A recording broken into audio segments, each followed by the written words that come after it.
Welcome back to the Essentials monthly number 2. This is going to be the grand finals here between Ascent and Se7en. A while ago, we were watching the Ascent Lego game, which ended up going 2-0 in the favor of Ascent. Second map being quite close, so Lego putting up a bit of a fight. But here we are. It's the grand finals. There's about 900 euros at play in this finals alone. Number one, the team that wins this will get the 600 euro prize reward, and the second place will be needing to deal with just getting 300. But yeah, it's gonna be the grand finals. I am your play-by-play caster here, Hipfire. I also have my analysis here, Grumpy Koi. Hey, how's it going? We also have Gem on production.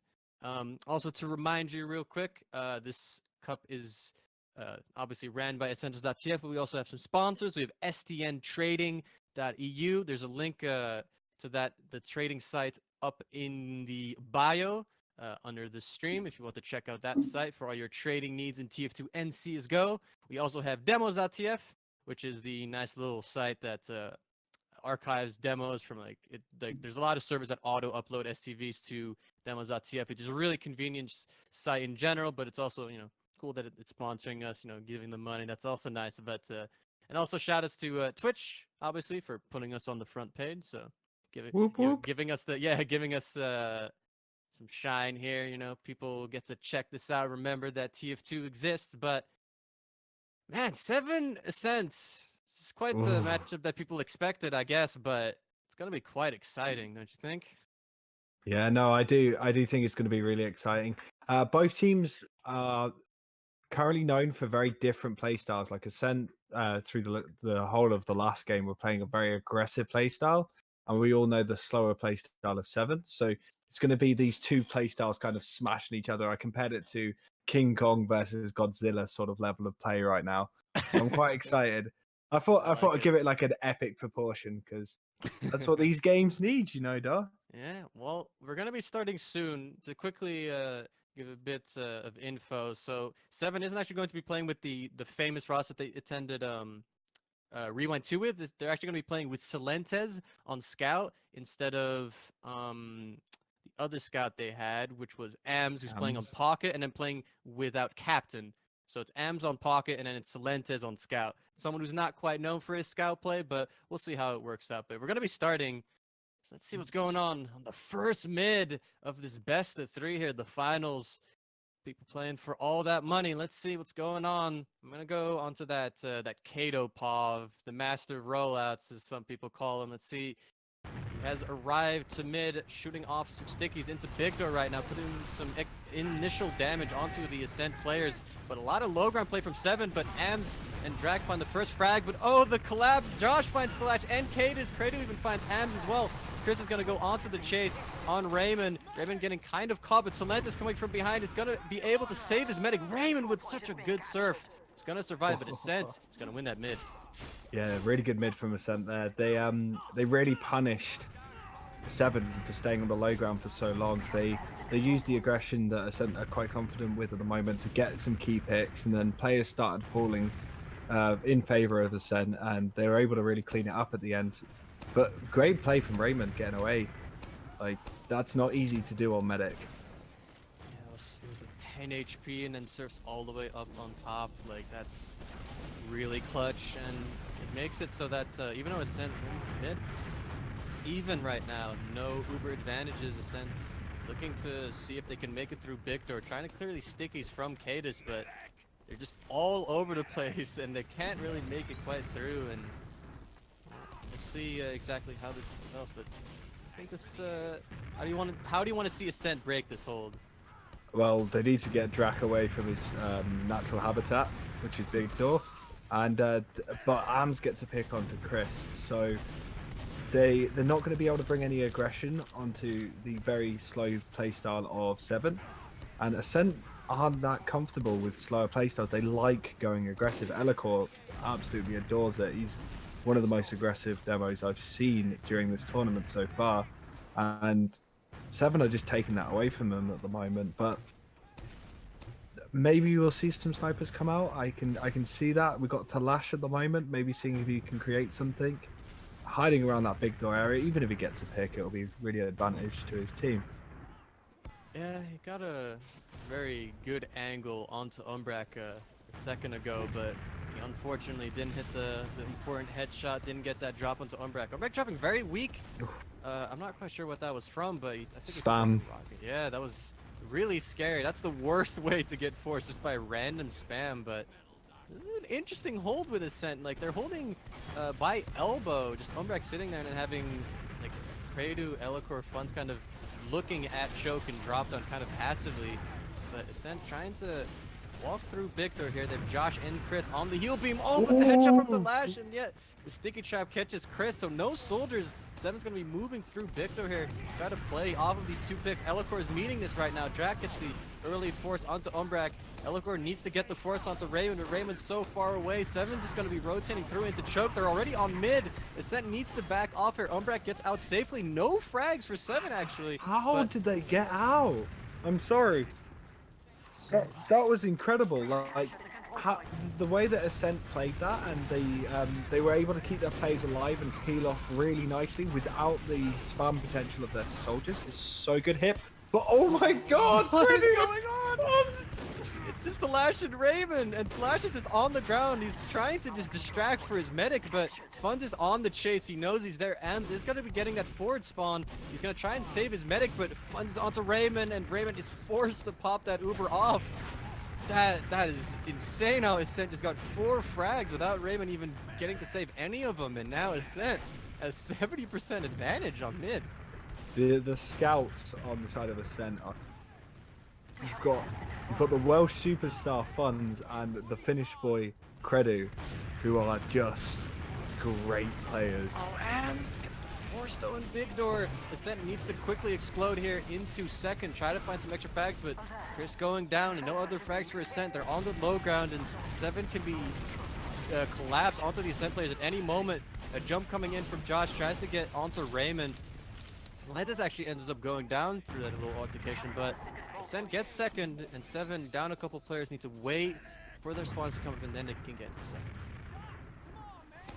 Yeah, really good hold sort of potential for Ascent. They really just don't want to let any players get into that high ground. They know that they've got the Uber disad. So Ams and Thalash are looking to push it forward. Chris delaying them really nicely. He does sadly go down, but yeah, like Hip. Oh, Credu. Oh, Credu almost got a big back at play, but a force on the second, forcing Raymond to pop that Uber in possibly the worst spot ever. Needs to back out. It's just his scout Thalash there. Can't contest that, and Ascent is somehow still here on second, about to push into last. Yeah, they do like their aggression. They know that they've got the Uber charge, so they're just going to bring that in. So I think they'll take it very soon. They like to take Funds and Elikor in on the right and have the rest of the team join them from the left-hand side as they do go in. Take it away, Hip. Yeah, it's coming in right now. Funds leading this through. He's getting denied by the Sentry Knight now, and Elikor actually gets a headshot by the Lash. So Funds is the only one that's going to get any of this Uber, and the rest of Ascent can't really just enter just because of that Sentry. Funds wreaks a bit of havoc, gets Drac under, but Josh Funds are down. Elikor obviously dying to that sniper, and the rest of Ascent is just out of there. Yeah, really bad push from them. They were really lucky to, really unlucky to lose Elikor there. And once Elikor was down, the Sentry was a lot harder to take down. Players started to fall for Ascent, and they weren't really able to keep themselves in. So it's a nice decision from Umbrak to leave it out. But we do see that the Slantis has gone drop down, and as the rest of Se7en. Hip, what are they doing? Oh, they're jumping through. They're trying to just force these Ascent players off, maybe try to catch them by surprise, but Ascent reads it quite well. They spot it, but they still lose 2 players to it. Chris and Credu both down, and Se7en moving through. Ascent trying to build this Uber, trying to contest it. There's a soldier jumping in right now. He's getting a bit denied. The Uber is up for Ascent. They want to try and trade, but they're getting spammed so hard. Every player is so weak. Josh goes down. Umbrak is getting escorted into last, but Elikor finds Raymond. He drops that Uber. Ascent's gonna go and try and recontest this. They find Drac up top. There is a little bit of a scout flank to Lash and lower. Tries to maybe get a bit of a surprise backup onto Ascent, but Am's going down. Ascent's trying to walk through. There's sticks above there. They need to clear that before they can actually make it into second. Solentes tries to go through lower onto last. Credo has to back off. He's going to get double teamed. Well, Ascent caps this point off, and the rest of Se7en is in big door, but they're going to be forced out. Yeah, really confident push out from Ascent, but really good decision from Solentes and Flash tried as well, just to pull players back, maybe create a mistake out of Ascent and capitalize on that. But Ascent are bringing the aggression into second. Has been popped. Josh jumps straight through, but there's no Se7en players to jump on. Josh goes down in lobby as well to Flash. Flash finding his second onto Funds. There's Solentes as well. The scouts from Se7en is destroying Ascent right now, and the rest of Ascent is just, they can't do anything. They're going to be backing straight out of here. Yeah, they just got denied from the battlements area, and it just meant that poor old Ascent have to back out now. Really nice reaction. Cadus and Ams really aggressive, spamming up that forward spawn, and it does look like Ascent are going to do a last hold here. One off class for Ascent, but apart from that, not a huge amount really. We're coming through main. Se7en just wanting to explode through, but the heavy just denying Cadus' jump onto the combo. Ascent loses Josh, but there goes all the scouts. Credo gets a 3K. Everyone going down to the fourth as well. Cadus Ams on the point. Credo gets 5. Credo gets 6. That's the 6K for Credo. The Putis man goes huge, and Ascent is going to be pushing out. Oh wow, that is that's some premium Putis right there. That was really good from Credo. And one really funny thing is, no one on Se7en denied him. Like, he wasn't being pressured that heavily, and he could just clean up players. It was really good from him. Ams goes in for the bomb, but yeah, what's going to happen on this mid here? Well, yeah, it seems like Se7en is just going to be backing off. They don't really have the players to contest it. Ams tried to get that force, but it didn't work out. Ascent actually just putting a scout on mid. They're going to try and get into second here. Josh and Funds are already in. There's Eloquer flying through, denying Ams' forward spawn there. And the rest of Se7en, they're up top, they're getting spammed out, they're going to be backing out, and Ascent's actually going to go straight through, they're going to go really aggressive here. They Uber straight through main onto Eloquer and Funds. Raymond goes down to the stickies, the sentry gets taken out. Solentes on top left goes down. Chris jumps the Pyro, trying to fight Flasher, but it doesn't matter. Kratos standing on the point, gets so much cap time. And this is just so messy, but there goes Cadus, there goes Chris. There's 2 players left from Se7en. It's Slash and Ams. Slash goes down. It's just Ams. He gets 2 rockets on weak Ascent players. It's just Umbrak. Oh, and Umbrak's getting chased down as well. He's 70 HP. He's trying to dodge these rockets. He's doing a good job, but his spawners aren't going to be here in time. These arrows, Ams is beating so hard. He goes down. Oh, eventually he goes down, and Ams in chat. No, he's just been embarrassed, but Se7en is successfully holding. Ascent trying to get onto Raven here. The big soldier sacks coming in, and Josh from high ground needs to get onto Raven. Needs to get this 1 rocket. Gets the kill. They're going to be outnumbered now. There goes Creator. There goes Josh, but find that medic frag eventually. Just going quickly back to that last boss, we just got a brief pause moment. Ascent had so much aggression going into that and so much speed, but when it stopped going their way, they started getting more and more disorganized, and Se7en could start picking off players because they kept their cool, and it's like Ascent just kind of started losing their cool further down the line, and they just started losing players, and it got really scrappy for them. So I just want to see how they're going to change that, as we do see the team of Se7en being pressured by Credo getting down Cadus. What else is happening? Hip on the other side. Well, here on Choke side here, they're going to be moving through right now. They have about 30% ad, Ascent does. Drac is the only one that's kind of in front, trying to maybe get a force, but obviously Umbrak does not have Uber, so they can't force his jet. Solentes and Ams, though, the flank pushing through Big Door, they kind of force the Ascent players to back off, spread themselves a little bit thin. They only have 4 players up. Drac here in a 1v1 against Eloquer. Umbrak does not want to pop for that, and Funds gets the frag onto Drac now. Chris, though, Big Door's completely open. He's trying to get onto Raven. He gets 1 rocket in. It's also going to get Kratos in as well, though. Nobody really spots this. Raymond tries to get onto Raven. Raymond jukes that perfectly. Ascent is in through that drop-down area, but Funds, Eloquer, and Umbrak are all in separate places on mid. but they're winning fights right now. Elikor finds one, Josh finds one. Josh is now trying to help out his demo, but Ascent just can't find the positioning here, and Umbrak getting forced in big door as well. He's just standing here waiting for a player to arrive, but that is an Ascent walking out of second here. It does seem like there is a lot of disorganization in certain parts of Ascent's play. Like, they come in really confidently with their push, and then their players just start getting almost greedy and going in for the pasta brain sack plays. And even though that's really advantageous for them, it can also mean that they do start losing ground quite quickly. And a slow and methodical team like Se7en can pick on that really easily. Well, right now, Se7en's going to be trying to apply this this push into last here. Have the Uber, they're popping it in. They've been met by the Pyro from Funds. Funds denying a decent amount of that Uber, but Ascent now, so many players are in spawn or in water, just kind of away from this point. No Se7en players on the point right now, though, and Josh jumping in goes down. Chris jumping in finds Cadis, but there's players on the point. That is Ams on the point. People trying to collapse onto him, but Drac finds two. Thalash finds a cleanup frag as well, and Se7en is going to be the one to get the first round. It's going to be 1-0. That last was a battle of attrition. That was really well played by Se7en there. They were just playing their heels, going in as a unit, denying any sort of hold attempt from Ascent, but they weren't rushing it. They took their time to go to the point. We're on the second mid, take it away, hip fire. Well, second mid, Se7en right now is trying to contest the Ascent side of mid. Oh, Ham just gets completely destroyed. Drac coming from drop down though, completely catches Umbrak off guard. Nobody from Ascent really there to save him. And there goes Umbrak. Josh on the chase trying to find the Raymond frag as well, but Ascent wins the mid, but they lose their medic. Yeah, really unfortunate for us. Ascent to lose their medic. It does mean that the side of Se7en will have. Oh, I do apologize. Something's playing in the background there. I don't know if you heard that, but that completely put me off. But they didn't use much aggression there. They didn't go into second where I thought they would have. But take it away as they're pushing in hip. Tell me what's going on.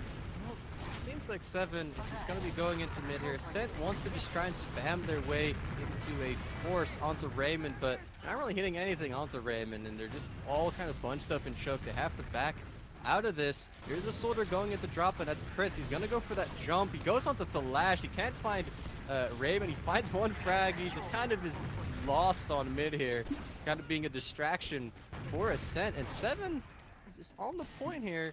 They're not really going on this. Cadis peaks choke, and Ascent, they're gonna get this Uber up.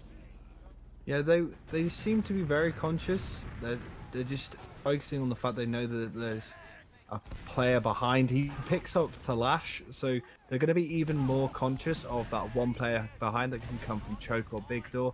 So they're fighting a battle on two fronts here, and it can be really uncomfortable for Se7en. Even with the small player advantage doesn't matter as Umbrak takes the Uber in, take it away hit with this exchange. Yeah, well, they're going in through choke, but Se7en with a way better pop is going to be the ones that are going to be getting a bit of a positional advantage, but it's just Cadis, and they lose two players on a flank. Flash and Tracker just gone. Chris goes down. Or Chris gets the frag on Ams, rather. Solentes on the ground here. He's trying to find some frags. Cadis finds two from Big Door. And Solentes, just with the distraction play there, it's going to be Ascent with three players on mid. They have the two scouts, and Cadis can't really contest against two scouts. So Ascent keeps hold of mid, but that was quite interesting what happened. Yeah, it's just super messy. Like, there seems to be a lot of messy things going on out of Ascent. Like, sometimes they have moments of pure, organization, and moments it just turns into a bit of a pub brawl at some points for them. But they are managing to take out Ams. This could be an opportunity for them to push through choke if they want to take it, or maybe even rotate to big door, which it looks like they're actually doing. So they've got the rotation going, seeing if they can create that opportunity here. moving through Big Door right now. They're trying to just walk past this spam coming in from Se7en right now. Josh wants this Uber onto him. He wants to get onto Raven though, but he just kind of has to waddle his way in. He's gonna go down as Umbrek is forced to back off funds as well. They lose to Cadis is so far in. He's kind of overextending, but he finds the pipes onto Umbrek. Oh, but Raven's dead. This is complete chaos. Kradu and Elikor are the only Ascent players left against 4 7 members. Elikor is gonna get cleaned up, and Kradu is on Se7en's side of the map here. He's in lobby right now. He's not really going to be able to do much. He might try to do a bit of a spawn camp game or play here. He is up top, but it seems like Se7en is very conscious of this. And well, this is quite chaotic as Se7en's moving into mid. Ascent seems to want to contest this, but they're getting locked out of choke. Kredu hasn't been spotted. Oh no, he has now. He looked like he was going up onto that elbow to see if he could pick up Raymond there. Chris is down from the pipes of Cadis, and it's not looking too good for Se7en. They're going to have to back out. Really nice push from Ascent, using all of their players to force those players on Se7en out. So it's pretty. That was a pretty good, like, even though it wasn't intense, that was a good push from Ascent here. Yeah, sure it is. I mean, they're just getting the second point off of it as well. Se7en just up top can't really contest the 5 players of Ascent. But right now it's even Uber. Solentis is gonna go on that. NG is gonna put up a sentry somewhere. It's gonna be a pyro as well. Ascent is gonna be the ones that need to find a way to break this. They're in river.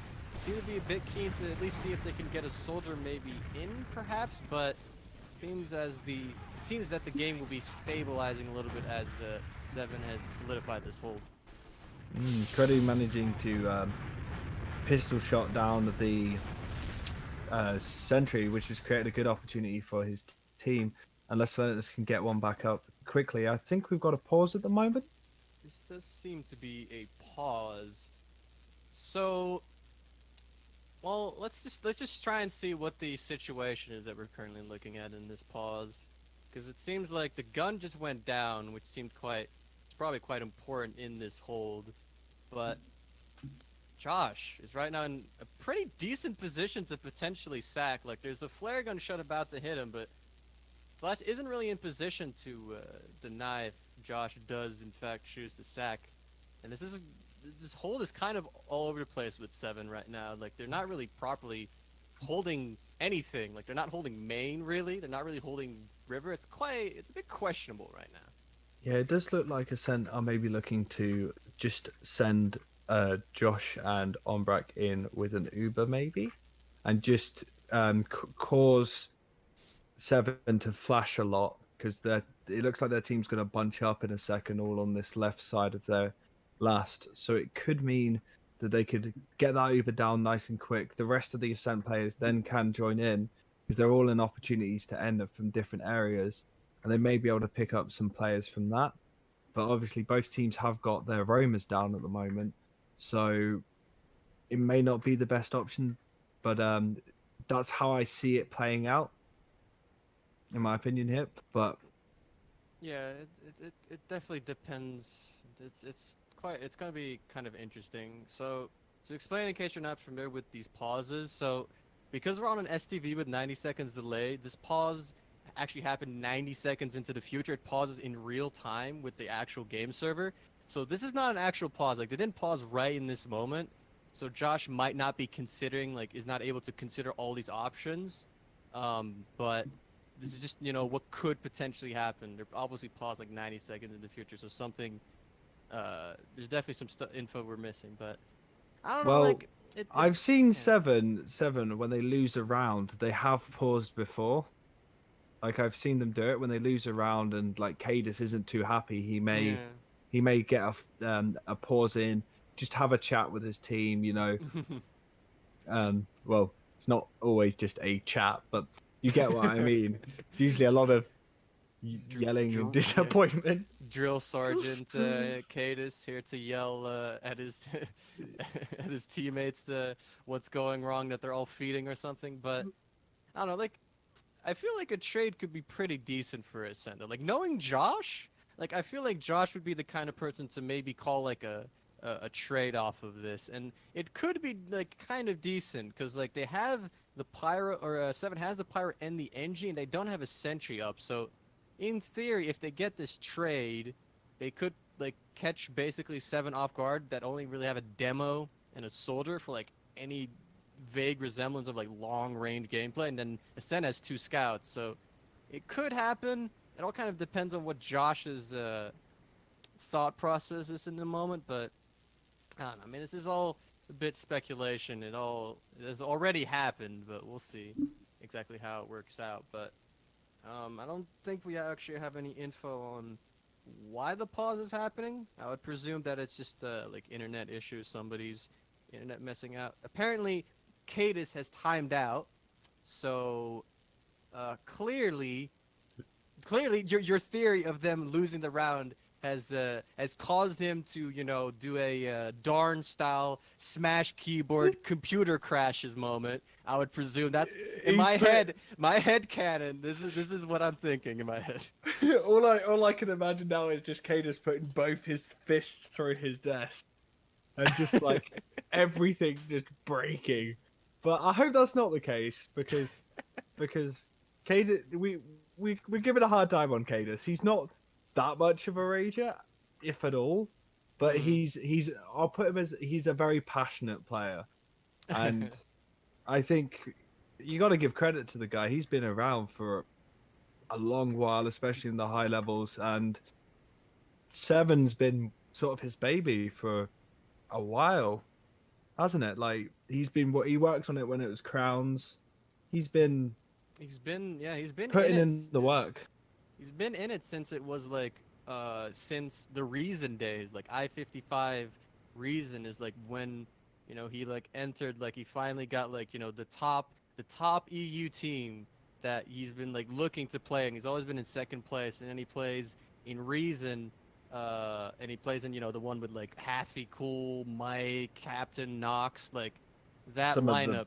Yeah, just Mike. those Mike, man. So it's just that like, and then yeah, this has been his baby. Like he said this actually on stream a while ago. But we're actually gonna be going. Let's see what's going on. Well, it seems like Josh is not very keen on trading this. He just takes that drag pick and then just waits it out. Shoot some rockets into a pyro.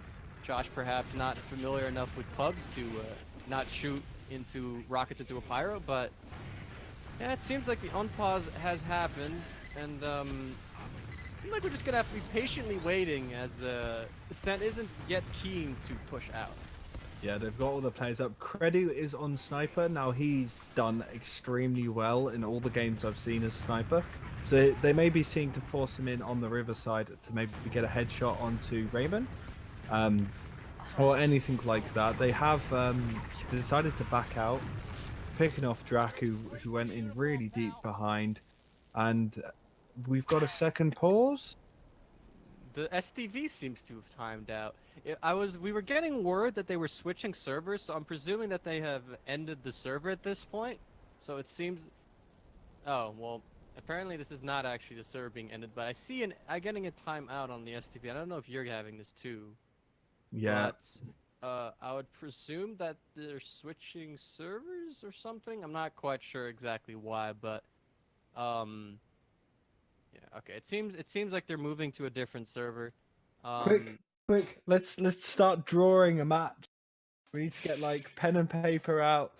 We need to get Gem to draw us like imaginary TF2 stuff, and we'll cast that.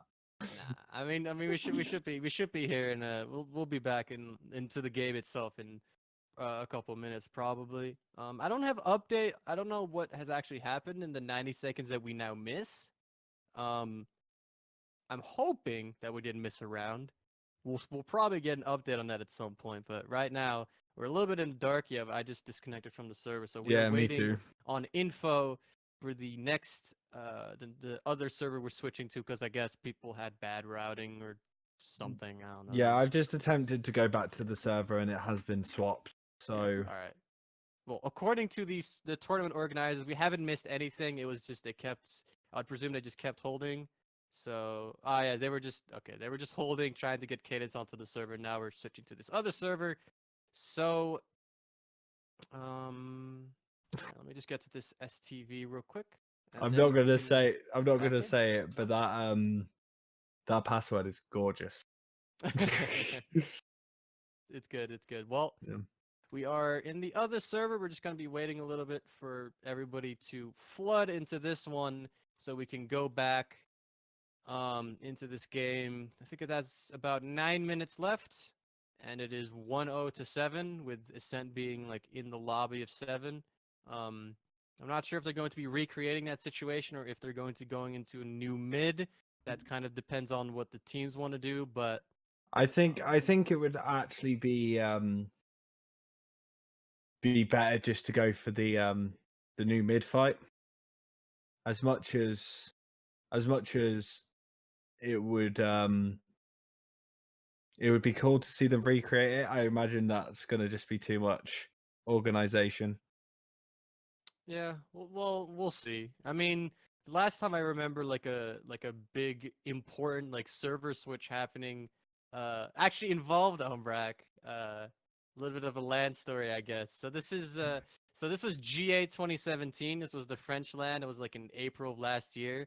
So this is the grand finals, right? This is top five Rocket. At the time they were called Nerd Rage, but top five Rocket with Umbrak, and then it was the Frenchie lineup. I'm not Mm. going to go into the roster. And then it's the other team is the Brit Mix, and literally it's the first round of Snakewater. The Brit Mix, Wind Tunnel Tactics wins the first mid. They start pushing into last, and the map timer like runs out, or like the server crashes. And this is on a stage on LAN, and I just see the server admin like sprinting across the stage, like in like completely stressed, like oh no, like the server's down. And then what they ended up doing is they ended up giving the Brit mix the mid, but then they didn't actually give them advantage, so they kind of just got into like a boring stalemate on in lobby and last on Snakewater. But I mean, like it's never ideal. Like it never can work out perfectly exactly how you want to approach like like a kind of um I guess like a match medic, if I want to use like a CS term, trying to like recreate the situation it was in. But I would personally prefer if you just do the stalemate you had, because that's like, like that's really easy to recreate. Like Drac just died outside, so it's like 6 players in lobby, 6 players on last, and everyone basically being set up normally. But that obviously just depends on, you know, it depends on what people want to do, and we obviously do not currently know what they are planning on doing, as we're still just waiting. Apparently we're switching servers again. Apparently, so we're Question switching a mark. second time. So all right, well, you know, I guess Uh, we're switching again. I mean, I don't. yes, Nothing you yes, can do about yep, yep. it. Okay. So this is Team Fortress 2. This is what esports will be like in the future. Swapping servers. I mean, this is what happens when you like this happens in online games, like in general. Like Yeah. luckily, it honestly, it's actually kind of nice that it works the way it is in TF2, because in other games, people tend to just be like, if you have bad routing to a server, it's just like, well, can't do anything about it. This is the server you're playing on, and that's just what you have to deal with, because it's essential, and bad routing is bad routing. Luckily, we have the option to just be able to switch between servers and stuff, luckily, when people disconnect or when people have Mm. bad ping. But that Well, can get it can you can get a bit that can get a bit diva-ish. I've experienced games like the infamous low pander unexpected game, where low pander literally defaulted because people didn't want to play. Or was it I might be misremembering, but I distinctly remember a game where people didn't want to play on like a different server, so they just ended up like not playing. I remember this. Yeah, I think that was a low pen or unexpected game. I might be wrong on that, but has definitely happened in top level TF2 before. But more of a with a more objective look on it, it's a pretty positive thing, I'd say. But mm. yeah, we have a Well, new server. So a, yeah, a go on. little old memory of mine. I know it's another game, but I wasn't that great. But I used to play a bit of competitive Halo 3 back in the day. Oh yes. Okay, go on. But the problem was a lot of it wasn't dedicated servers. So it was most of it was peer-to-peer connections. Like Oh yeah, yeah, unless it was system linked up, so like land, it yeah. was. And it used to be so bad for some of the connection issues you would get because it would Oh, tank someone's system or internet, and you wouldn't be able to do certain things. And it was a great, like, I would never take it back for the world. Like Halo 3, what a game! It's a masterpiece. Like TF2, it's just one of those games that will always stay close to my heart. But oh I man. definitely prefer playing comp TF2 though. I've got to peer say. to peer to peer console games, man. I played Halo 3 as well. I just remember because the thing is like console esports are like mostly centered around like the US, and then when it's Europe, it's almost like fully British, like British players. Mm. Like mainland Europe never really caught much, or console esports never really caught on that well in mainland Europe. And I just remember playing these Halo 3 games where it's 7 Brits, and then you're the only non-Brit in the game, and it's awful because, I mean, I know that British people can like confirm this, but some ISPs in the UK are so Oh, bad, bad. and it's Oh, oh, the connection is so like it's like I'm playing against Americans. Like you there's know, so like, much lag. what was it? Net type. Do you ever remember like your net type? There's like open strict Oh and no. oh, and for the longest time when I started playing, I had strict NAT settings, so I could hardly play with anyone because your NAT settings meant your ability to, um That was the worst. host The people. So worst. you could never host anyone. You could only join hosted servers from other people unless you did a load of port forwarding stuff. And I'm like, oh, 2007 is when Halo came out, right? Yeah, Same. 2007. So that was, I would have been. Oh, no, this is going to show my age. I would have been 14. No, I would have been 11, 12, 11 at Math is that really time. difficult. Math is difficult when you're me. I'm not Big Shaq. I can't do quick math. That's another British thing. Oh god. Oh no, chat's gonna love that. But Ah, back yeah. back to TF2. I think we're gonna get the game starting somewhat soon. We're just spitballing at the moment because there's nothing else to really talk about. Land's coming up and stuff like that. We've got Copenhagen, which I'm super excited for. You're gonna be there, aren't you, my friend Yes. Hip? And Oh I'm yeah. gonna be there as well. I think Jem's gonna be there too. Everyone's gonna be there. I Yeah. think a decent amount of the people in this server, or a decent amount, yeah, are gonna be at that land too. So I Yeah, think Lego from last series is gonna be there too. There's a bunch of oh, Prem teams going. It's gonna be good. It's the gonna be a bus crew. good Shout out bus to crew. the Yeah, bus crew. shouts to bus crew. Buy their shirts. Check out the TFTV thread where you can buy their shirts. They're good. Oh, They're are we they. are we allowed to? It's too late. I already said Too it, late. folks. They're good shirts. Well, Yeah. there's really one shirt, but it's a good shirt. That's the It important part. comes in That's different colors. very good. It's a good shirt. Also, another random thing. It's my mum's birthday today. Grumpy Mum's birthday. I thought I might as well say that now. Because I just saw happy birthday poems in that and I just remembered it's Grumpy Mum's birthday. Happy So birthday, Grumpy Koi's mom. yeah.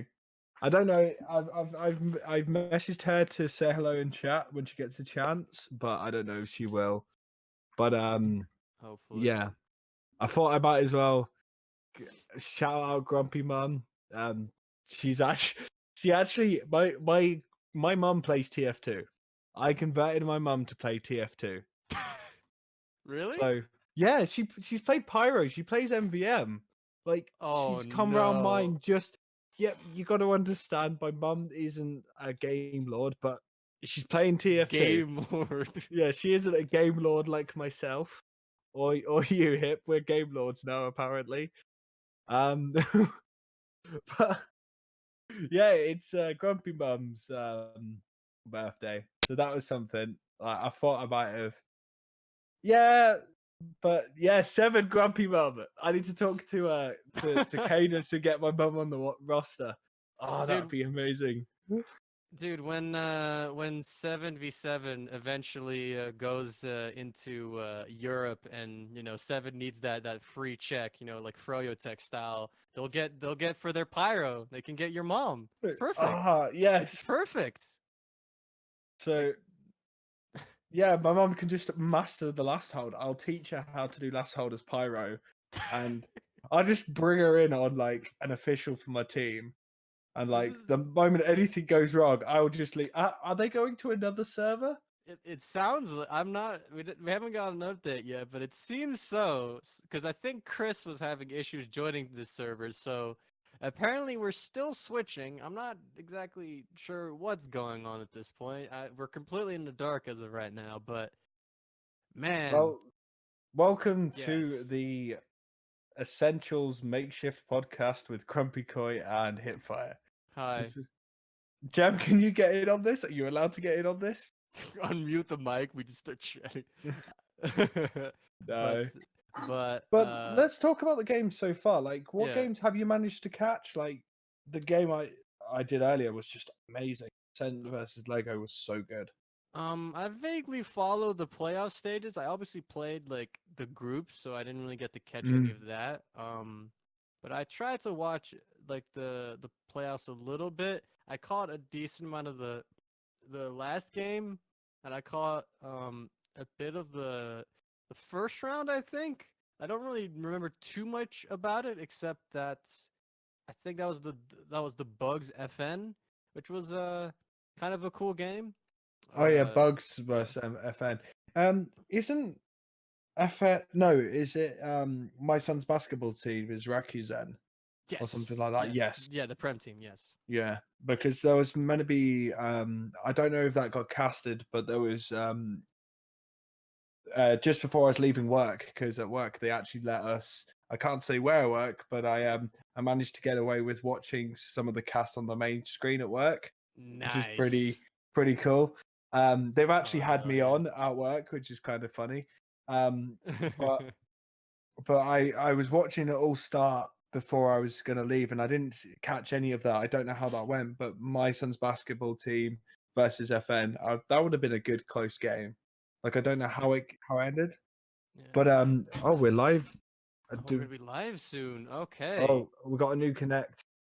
Yeah. Oh, All right. Well, yeah. go. So yeah, I already got the connect. But yeah, so to quickly recap, in case you've only joined during this little server, whatever this server situation, I guess to put it vaguely, the server switch happened around 9 minutes on the timer. 9 minutes left. It's the first map. It's Seven versus Ascent. It is 1-0 in favor of Seven. The last time we were here, or like when the server switched, it was 9 minutes left, and Ascent was in lobby, in Seven's lobby. I'm not sure if they're gonna go back to that, but it's currently 9 minutes left with one round up for Seven. Um, I have to say, Ascent's been doing pretty decent though. Like they've been kind of sloppy sometimes, but like their star players have definitely been like star players. Like Elocor has been pounding, Kradu has been pounding really hard. Like it's Oh, been Crado. oh it's been an exciting game. Like this, I mean like I think the last time we watched Ascent 7, it was also relatively decent, but like Seven rolled way like real. They showed their dominance really well, and this time it's like 9 minutes left, only one round. It's gonna be quite exciting. But here we are. It is the timer's on 11 minutes. It seems that's the round the time limit they're gonna be going with, and it seems like Ascent is gonna be getting mid. They're gonna be getting mid. They're gonna be probably getting second. Seven is just gonna be setting up on last here, so we're gonna just be replicating the situation we were in before. Ascent actually rolling out with two off classes with a sniper and a spy. I'm not sure if that's their plan going into the last hold stalemate, but we'll see.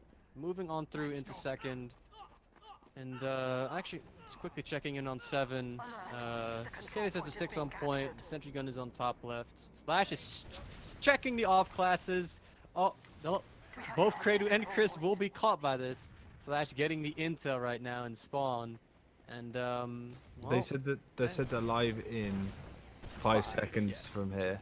Yeah, so now the game is on.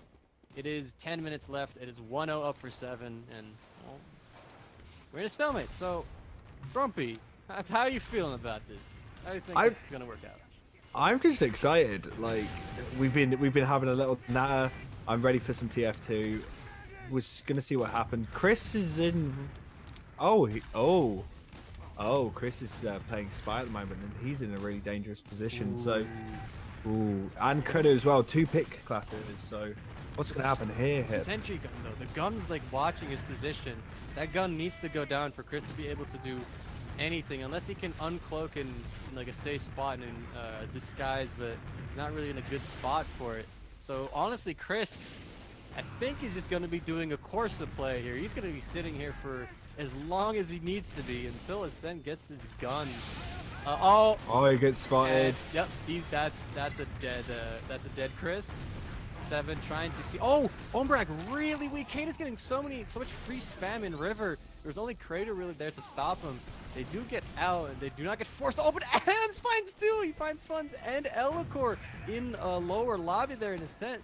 It has their Uber still, but they've lost all their players. It's just Josh, a soldier, and Kratos with snipers, so they can't really hold second. Se7en is going to be just flooding this point, jumping straight in. Umbrak actually committing to this. Drac going down. Josh got that frag, and Ams as well, so no soldiers for Se7en. This push is garbage. Silentes on last, going to stay with that sentry gun. Se7en backs off. Ascent back in control of lobby.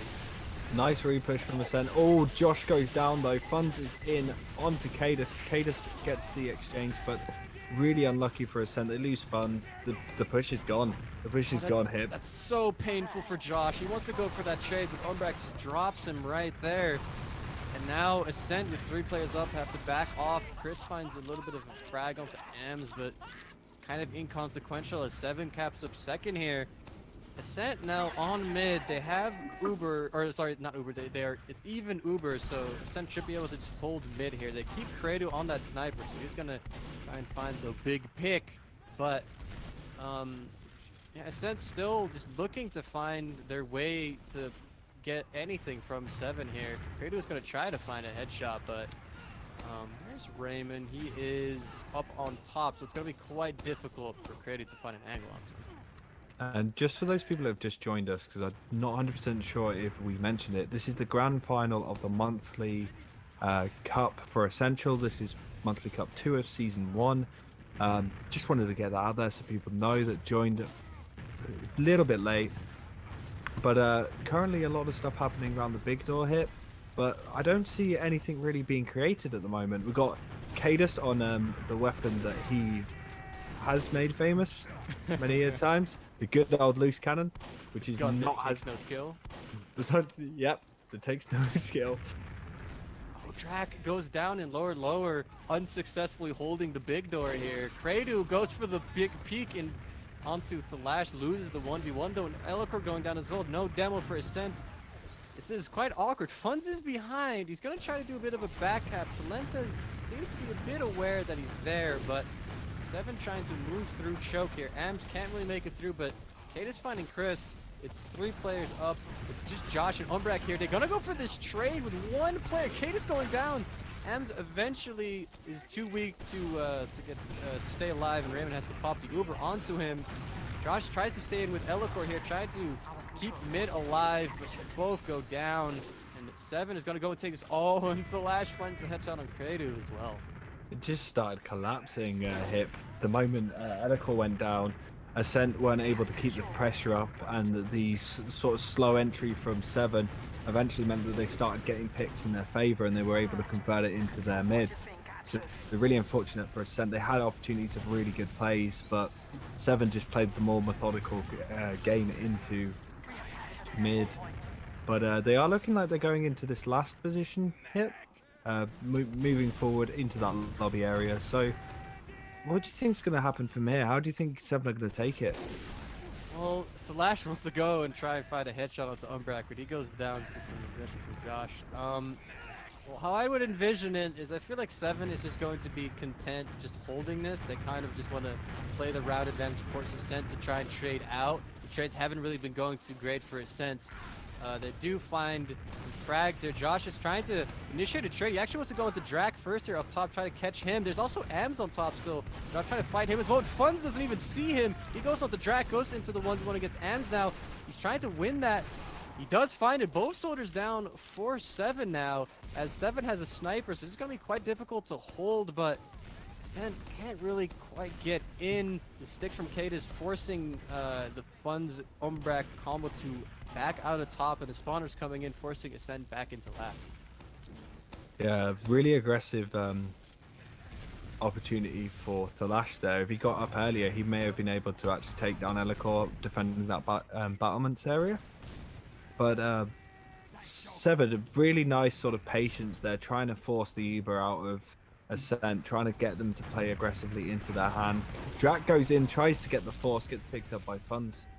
That's not really a huge pick they can pick on, but they could look at maybe bringing in another player in or getting Credu to counter snipe the Lash. Two really good snipers hit. Like, these guys have proven themselves many a times. Yeah, they're both quite strong snipers, but Kratos has been doing so much worse. Flash, but he finds the headshot, he wins it, so you know that's very good. Finally proving me wrong in real time there. Drac gets the force, but there's two players down for Se7en. Ascent is gonna get the positions on second here. Se7en is gonna be waiting out here in mid. They're just going to be sitting in. They're going to try and recontest second now. They do let Ascent get the cap, but they're coming in now with this Uber. Three players jumping straight through choke. They find Elikor as the first pick into second, and the rest of Ascent is now going to be leaving the premises as Josh maybe make a play. He goes out. It's going to be no force onto Raymond here, so they're going to be trying to roll this straight through main. Cadis and Thalash go straight through. Thalash on the point. Ams as well. Nobody from Ascent can really contest. It's just Chris and Funds. Funds going down. Chris not being able to arrive in time. And that's going to be the second round going to Se7en. What a push from Se7en there. Just coming through as a torrent of players through main. It was very difficult with the less bolstered team of Ascent. They didn't have the players that they needed, and it just meant that they lost it here. They weren't able to do much as we go into the third mid of this game. And you want to take it away, my friend? Yes, this is the most important mid here. This is the mid that Ascent needs for the comeback. Chris jumping in onto the combo of Se7en, not really getting much damage. In Funds denies Ams, but he can't deny the soldier in drop down. Drac finds Umbrak. He finds Funds as well. He's now fighting Elikor, as his team is actually doing a good job of killing all the sacking players onto Raymond, but Raymond's still going down. The mid will go the way of Se7en. Credu in elbow, trying to find some frags on these weak Se7en players. Flash is on double-digit health, but there's just too many players. He's getting spammed down. That rocket, long-range rocket, is going to find him. The mid goes the way of Se7en, but Ascent, I mean, it's looking quite grim here as they try to push somehow through choke, but they have a minute and a half left. They need to find the options now. And, well, they're going to try anyway. They're going to try and bust this through choke right now with Josh and with Funds walking straight through. The sticks from Cadis, but Cadis actually doesn't get in the right spot, so he's just going to go down without getting a single frag. But Funds and Chris are dead. Drac going down. Credu aggressing, but getting punished. Ams going in very aggressively, Slash pushing over it. Finds the two cleanup frags. There's the Umbrak as well. He's going to try to fight for his life, but he goes down, and with about a minute and 20 seconds left in his full wipe, it seems like we've entered the dead time. It seems like Se7en will take this map at least 2-0, maybe 3-0, but the win is definitely for Se7en. Yes, there's nothing really Ascent can do. Funds looks like he just wants to have fun in the sort of the garbage time at the moment. Raymond pushing in with the rest of his team with the Uber. Yeah, it's just unfortunate for Ascent, really. I'd say Se7en played a lot stronger, I think, during this last 10 minutes than they did before. Really nice amount of aggression, burst of speed coming out of them. And you can just see that they just took control of it, Hip, and there's nothing Ascent can do. If they lose control of the pace, especially against a team like Se7en, they can't do much. It's really, really quite disappointing for Ascent. But we've got a few more maps to go. I think we're going to take it to 3. I'd like to see. Do we know what the next map is, Hip? I don't actually know what the veto process is, or I don't have it anywhere, so I don't know what the next map is. But according to the producer, it's Process. So we're going to be going from the little small map here, Gully Wash, known for its its small distance between mid and last. And we're going to be going into the what I guess is seen now as like the standard sixes map. It used to always be Badlands, but people now seem to like look at Process as like the 5 CP map. So it's going to be quite Mm. interesting. Very what is the word I'm looking for? Like it's often played. We see it a lot, so we're going to be seeing how both of these teams that are very familiar with this map, we're going to see how they will duke it out. We'll This see. is a map of snipers and roamers. So this is a map where you're going to see it's all about those sight lines and it's all about those big bombs from the soldiers. Really make or break Process as a map. That's why a lot of people um, really enjoy playing it, because there's a lot of opportunity, even for scouts, of getting behind, getting picks. It's not so comfortable for players like the demo and the med, because you're constantly getting aggressed from bombs and players just being able to get behind you really easily. So it will be a different map from Gully, because Gully does favor, as you know as well, Hip, it does favor the demo and the more sort of solid classes like demo and pocket. And now we're going to see some of the flank classes getting a lot more fun, and it's going to be intense. I'm excited.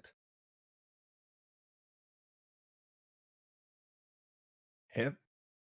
Sorry, I was someone came into the room, so I had to Oh, okay, no quickly problem at all. quickly have a conversation there. But I'm here. Hello, hello. I'm here. Okay, so you had absolutely nothing I said. I heard a decent amount of it. I heard about demo centric and such, and Well, it's not what? demo-centric. That's what It's you said. no, I said it's the opposite of demo-centric. Oh, I well, said that's what I it's thought you said. no. I was talking about Apologies. how it's Apologies. how Process is not for demo. It's Ah, more yes, for yes. the Well, more then for the yeah, roamer. I definitely did not hear what you said then. So No, unfortunate. I've been discovered that I wasn't listening. I'm sorry, guys. I will not lie to you again. Maybe. We'll see. We'll see. but I've got to say, just quickly, because you mentioned Badlands. Badlands is still my baby, and I love Badlands. And Process has become the well known one. But you show anyone an image of Spire, and they just think you just think Comp TF2 when you I see the th- Spire. I think MG. True. I think Ad 5. Yeah, actually, no. Now that I come to think of it, it is more just add 5. Just to add 5. Yeah, good point. I imagine I'm imagining playing Spire, joining up at Ad 5 and then meeting a 2400 elo Russian player who plays shotgun and shit talks you every time he gets a kill. But Isn't that just you? what? Whoa! I'm first of all not Russian. Second of all, don't have 2400 elo. Third of all, how dare you? No.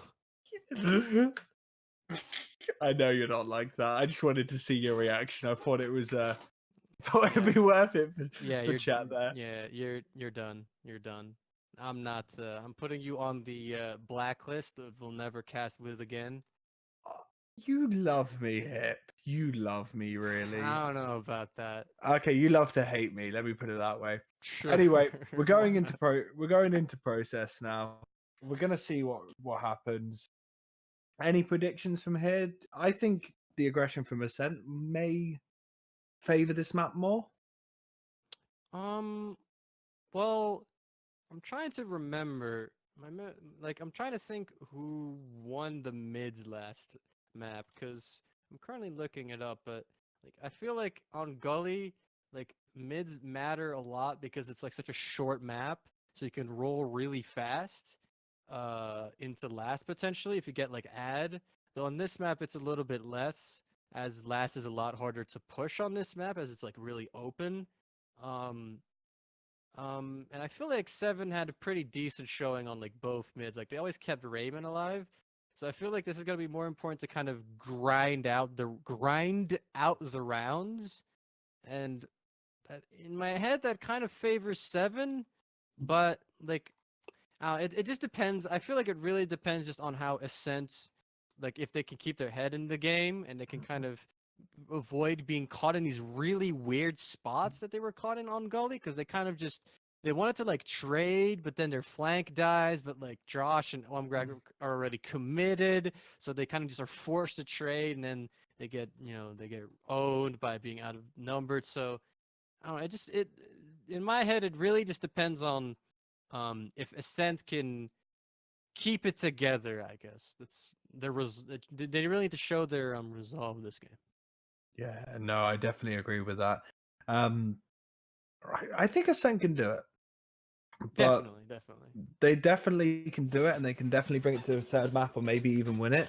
But again, Se7en, I've said this many a times before when I've casted them, all about the pace.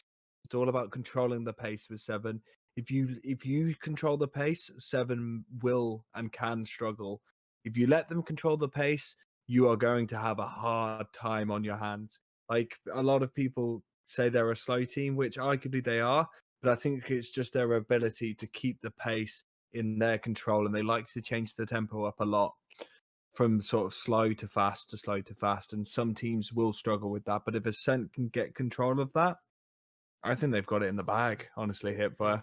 Yeah, I think now that you pointed out, like, I mean, they did if they control the pace. Like the thing is that if you look at this roster, like you need to think about this one thing. Like they have Solentes on scout, and you need to look at the players, like the matchup and players on this team. And while you could maybe like argue that like that Drac is maybe potentially better than Chris, and that maybe Ams is maybe better than Josh, but then you have Chris and or not Chris and Credu and Funds, and Chris and Fun. I keep reading Chris because he's in warm up on Scout, but it's Credu and Funds against Salash and Solentes, and like that's Ascent definitely favors that.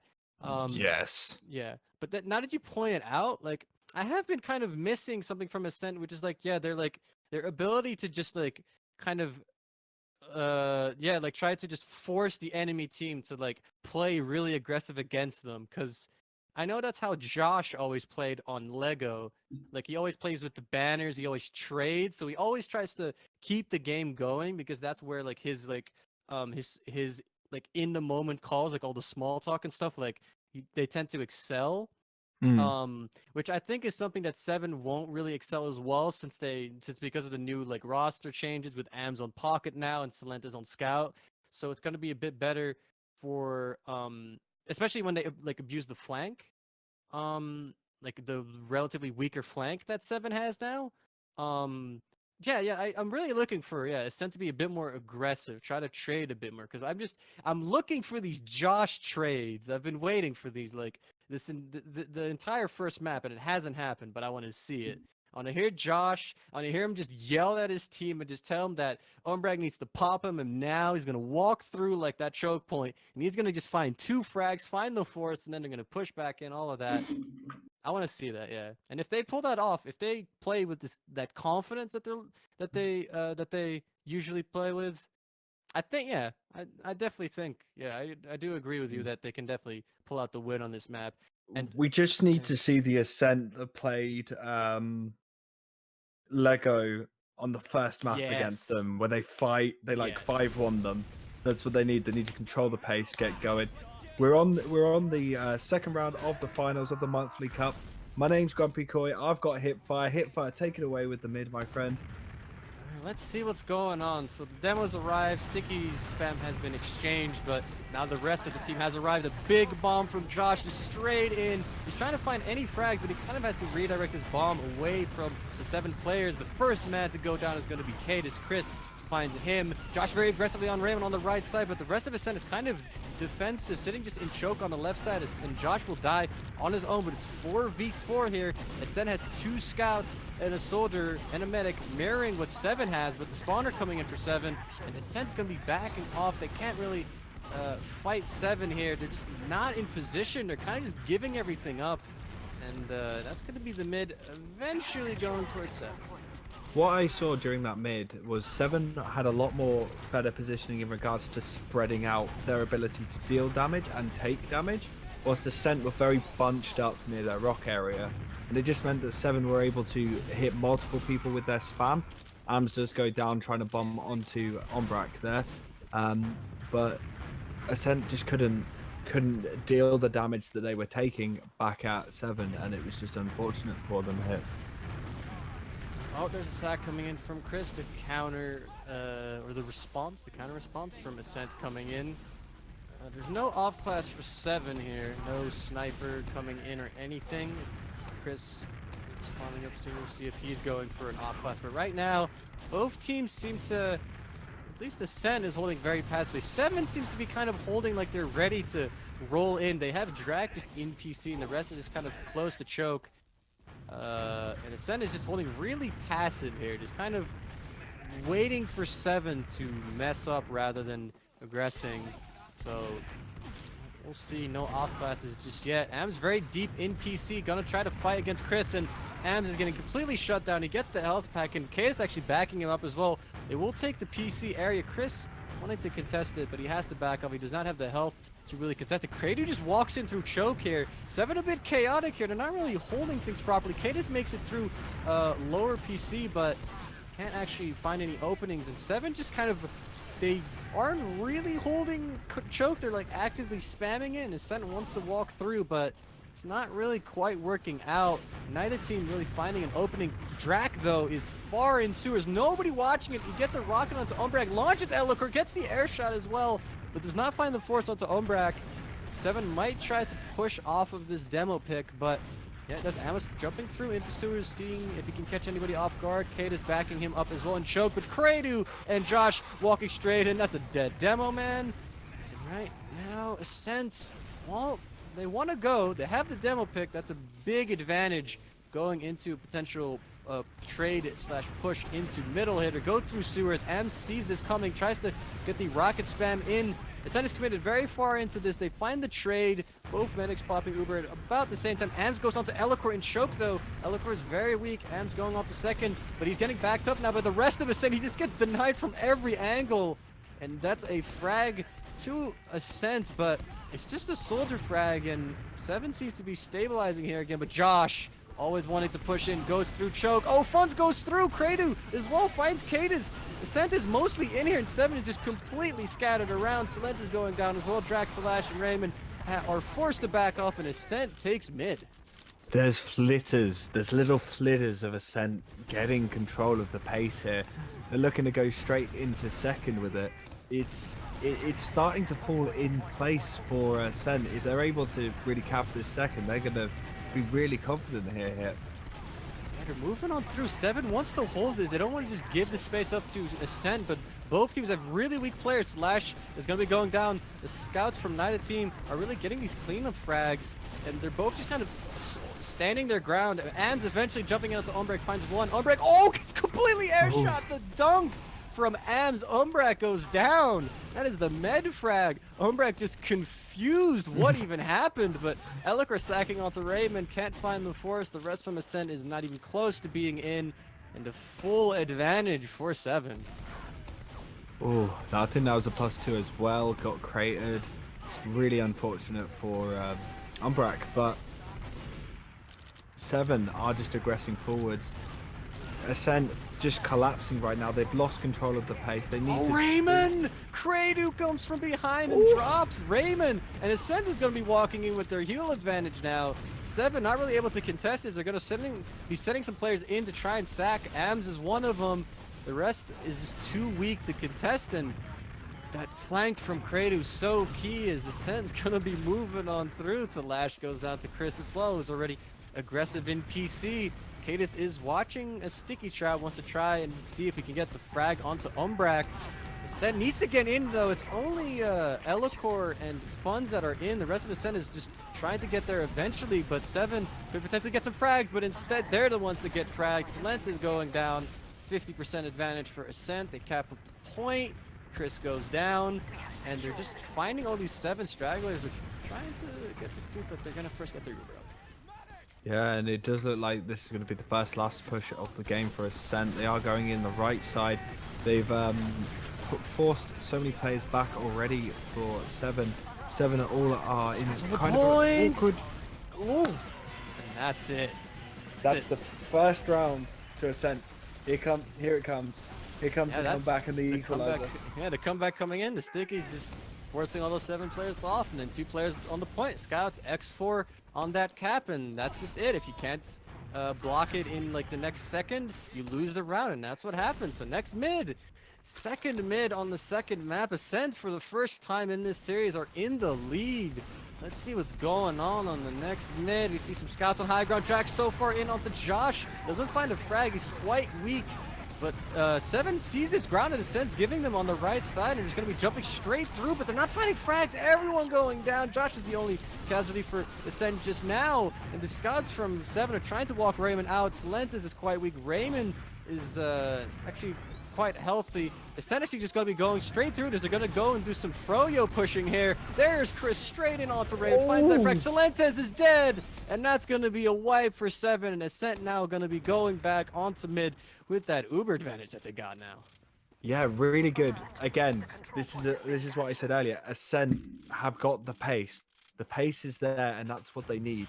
And it was just really good. They started getting those frags. They started, like you said, doing a froyo push, really confident, straight over the top, onto that medic. They got Raymond down, they got Slentes, and now they're into second hit. So yeah, really good from them. Yeah, those froyo pushes is where you win the mid, and then the med gets out, and then you just commit all your players. You don't even bother capping mid. You just go straight onto the medic, because it's more important to try and get that Uber advantage into last, and they pull it off perfectly. They get both players, they get the scout and the medic, and now they're going into last with that ad. There's a sniper and an NG up for Se7en. They need to try and deal with that sentry to go in lobby right here with Elikor and Funz. Elikor on that gun. The gun goes down, but now the Uber has faded and they've lost their roamer. Funz trying to edge the point, trying to force those stickies off, but Elikor is completely caught. Umbrex sees this. He wants to go and back off right now. He's going to get cut off by Ams. He's dodging the rockets decently well. He's trying to back off. He finds a scout that can escort him out, but that is an unsuccessful push into last from Ascent.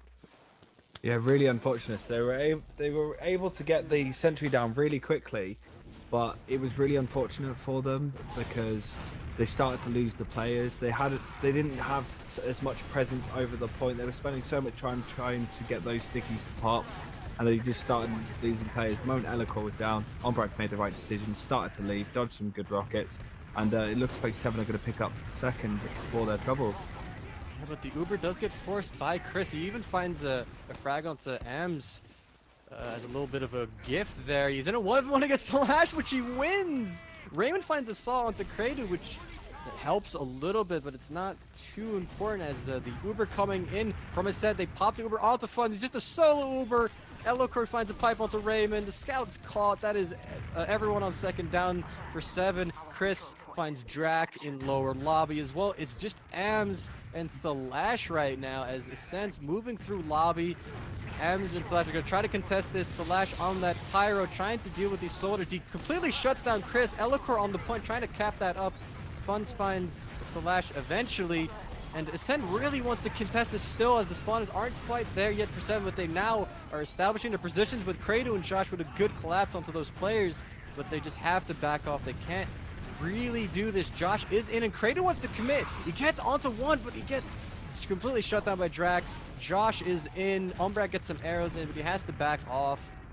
And, well, that's some chaos, but Ascent seems to still be on second.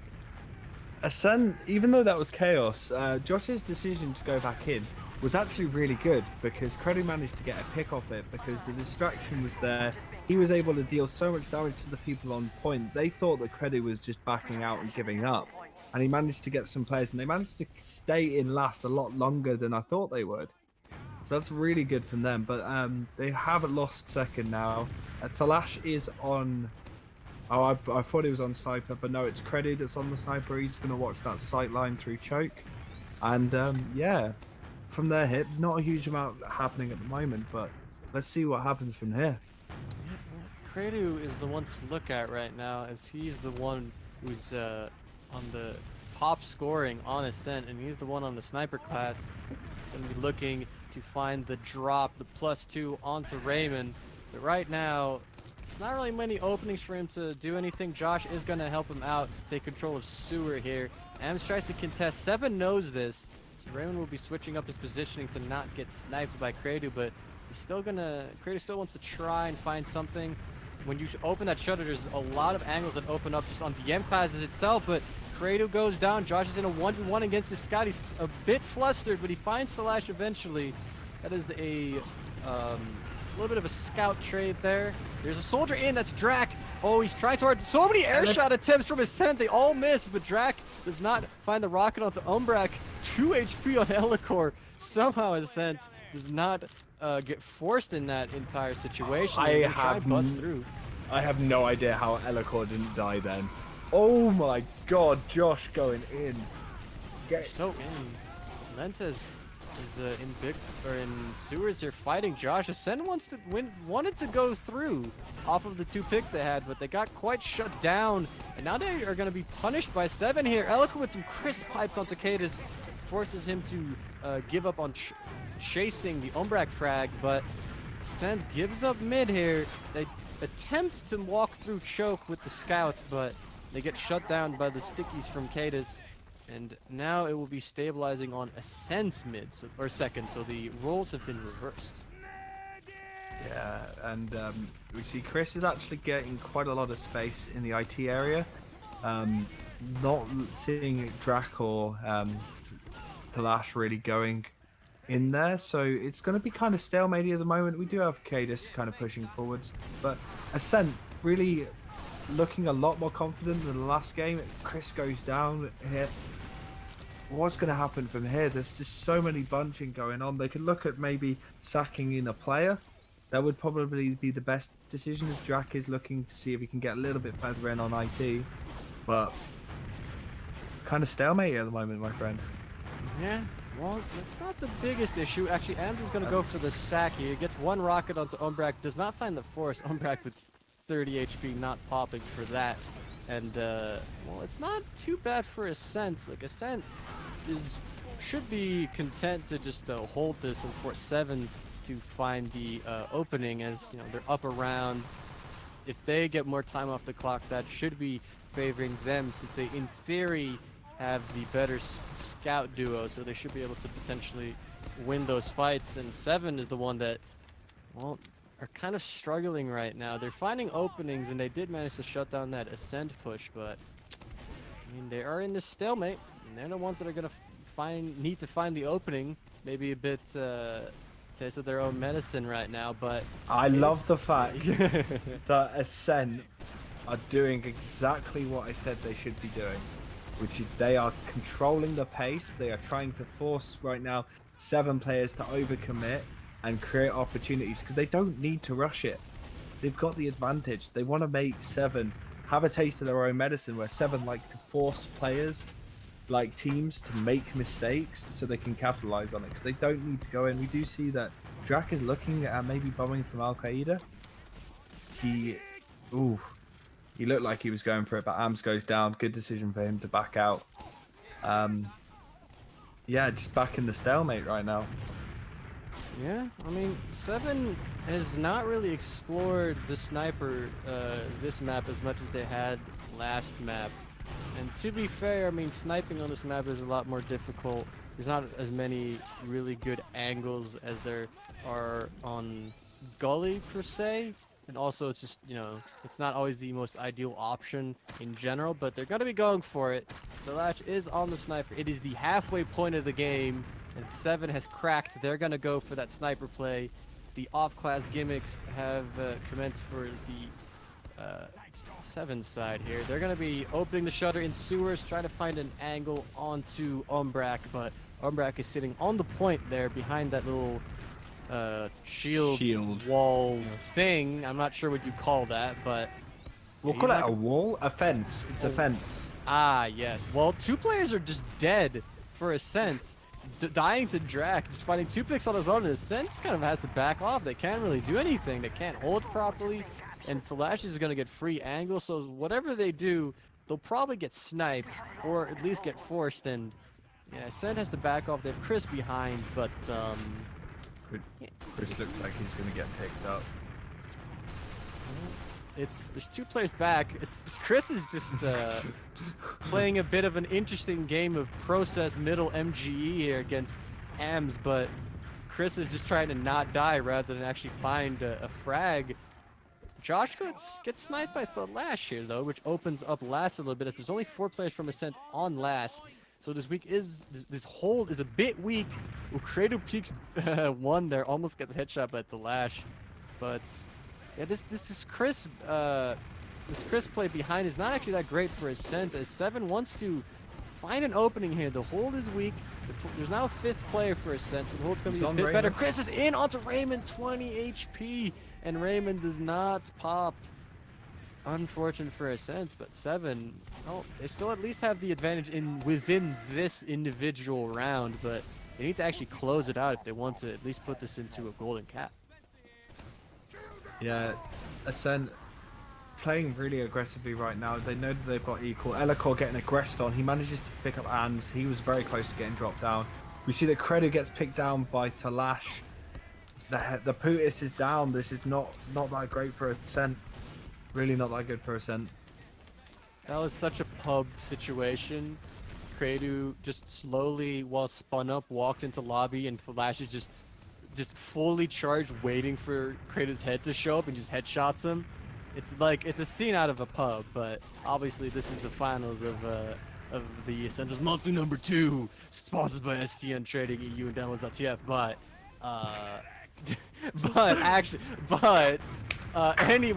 anyway, Ams tries to sack it through lobby here after this shameless plug.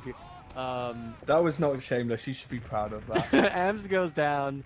Credo gets a little bit more space off of this. He's gonna go into lobby. Needs to dodge the scope of Thalash though, or they can go for that 1v1 that they've gone so many times during Gully, the first map. But well, right now, I think Ascent they're just content. They're just waiting. They want Se7en to make the moves, and Ascent has been doing a good job of shutting stuff down. I mean, they have been getting sniped relatively consistently by Thalash, but they've been able to keep it together, you know, being a man down and, you know, still denying the Soldier 6. Oh, Thalash is just in 1! He gets a free angle onto Umbrak, but he misses! That was honestly pretty free. That you should not be missing that, and Thalash is really upset that he beefed that shot. That was so key. Oh, and then he loses the 1v1 against Credo as well. This is... well, if anything tilts you as sniper, that has to be upsetting, and right now, Ascent is trying to play off of the space that they're going to get now. Chris walks through lobby, he gets through lower lobby, gets onto Raymond, but he hits nothing. He goes down, and we're going to be stabilizing back into a hold here. Oh, actually the Soldier's in Drac. Oh, good surf from Umbrak and good focus there from Funds and Credo to take him out. And well, this hold is somehow just staying together. They're keeping it all going. It is still 1-0 with Ascent just holding on. One thing I do want to say about Credo is his form on Sniper recently has been insane. I don't know if you saw the process game, but he landed 43 headshots. No, sorry, 34 headshots. Okay. No, it's not as... That's still ridiculous. That's still ridiculous, but that's... Yeah, that was... And, like, I would honestly say at the moment, when he is on form, he is a better sniper than Thalash. And I know that's a big claim to say. Just took down Cadus there. Nice pick. He's getting aggressed on by Slantis. He does go down, but he's really good. Oh, but Funds finds Ams. People are just kind of bleeding all over the place, but Josh and Funds are on last. They need to make sure that Thalash doesn't get this angle onto Umbrak. He misses one shot, and the force comes in from Drac. Josh wants to try and get the force onto Raymond, but he's too far away. They clean up Drac, but what cost? They're down the Uber. Se7en will be pushing in. This is exactly what they've been looking for. They're going to wait for that Drac spawner to come in soon. Ascent is building it up, but the push is imminent. NG, I wasn't expecting NG. I was thinking it would probably be better to go Putis, man, as Funds is on the sniper. We have Credo on. Contesting the point! Chris jumps in eventually and gets the scout off the point that was capping. This is quite messy, but Se7en seems to be, at least with their really weak players, they're sniping coming in from Thalash. He finds two headshot. Oh, that was so crisp. Eliker's the only one alive. He's in the spawn room. The rest of the team is dead. The round goes to Se7en. It's 1-1. I'm sorry, Thalash. Alright, you must have heard me or something. I'm sorry, okay? That was incredible. That was really, really good headshots from him. It helped his team clean it up here. And we're going into the third mid of the fight. 2 huge bombs. Take it away here. Well, Chris finds Drax, so the Roamer fight has been won by Ascent, and Se7en is just out. They are gone. Ascent wants to try to find any 7 players that are stuck in choke, but they find none. And Ascent really wants to go. Like, they know that they kind of want to win this map outright. They don't want to go into a golden cap. They want to go now. Josh jumps in very far, goes behind, goes down. I guess they wanted to do some trade or something, but Ascent is just bleeding. They lose a second soldier.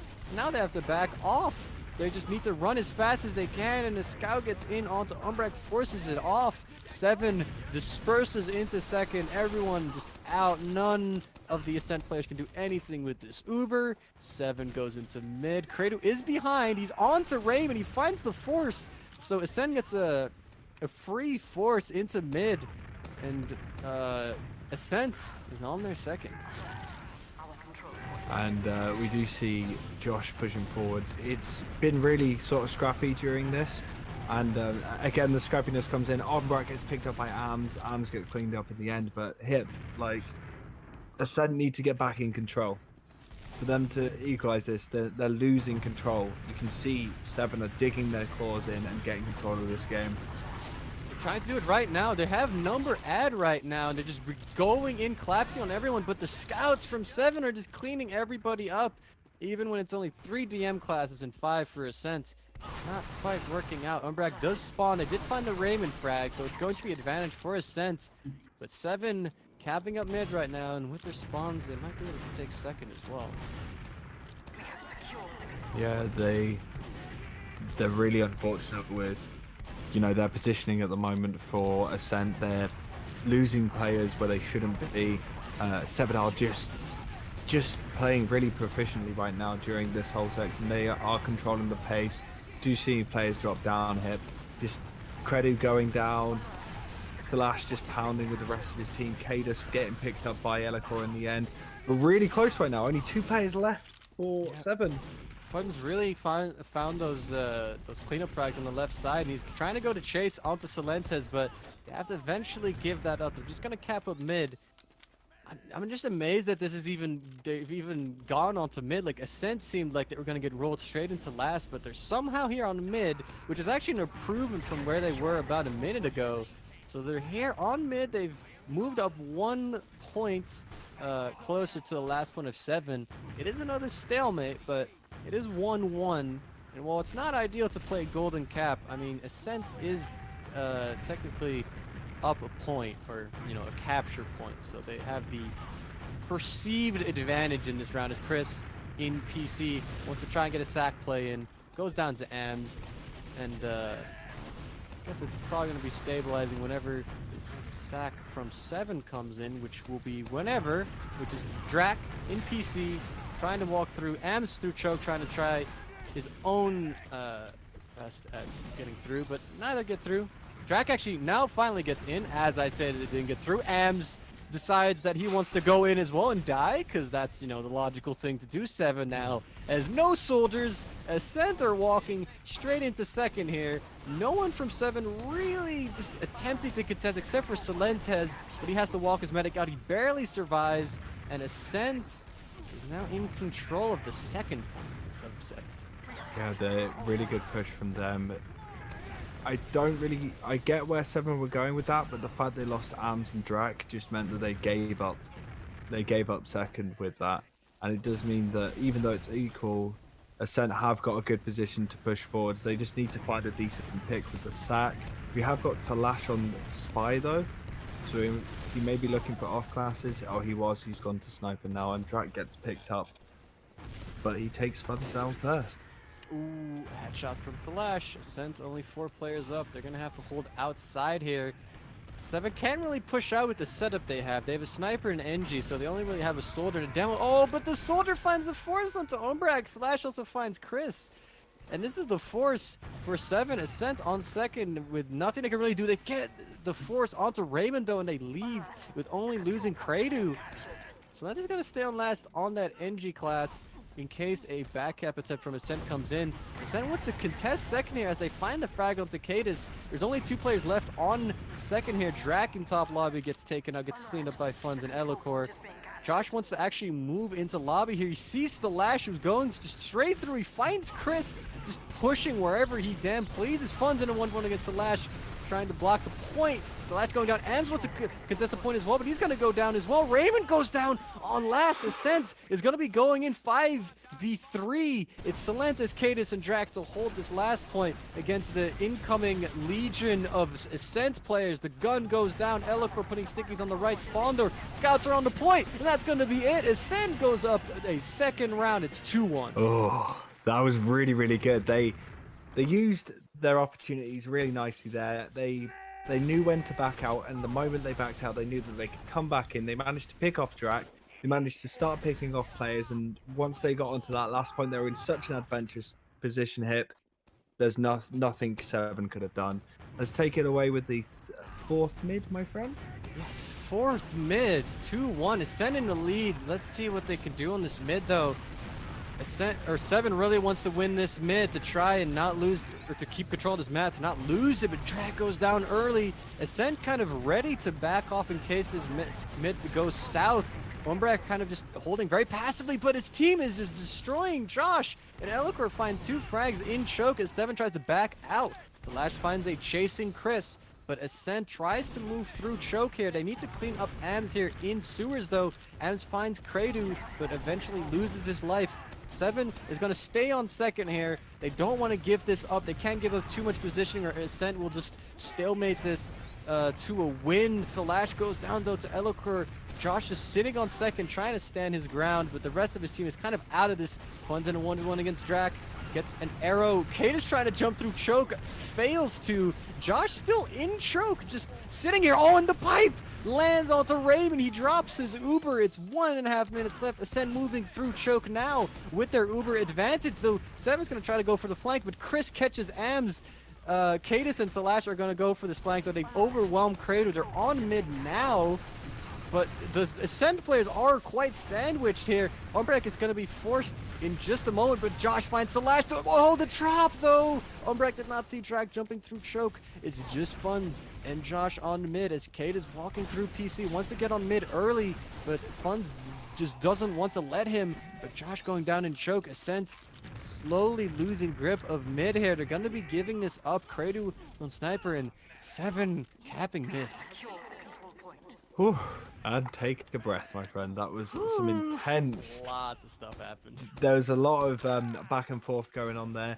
Good picks from both teams, but ultimately Se7en just kept themselves cool, and they started picking off players in their advantage, and they've converted this all the way from their second to the second of Ascent. So they've got an opportunity. 30 seconds left on the point. They could get this to a golden cap if they want to and clear this off. I don't know if they can, but that's their opportunity here.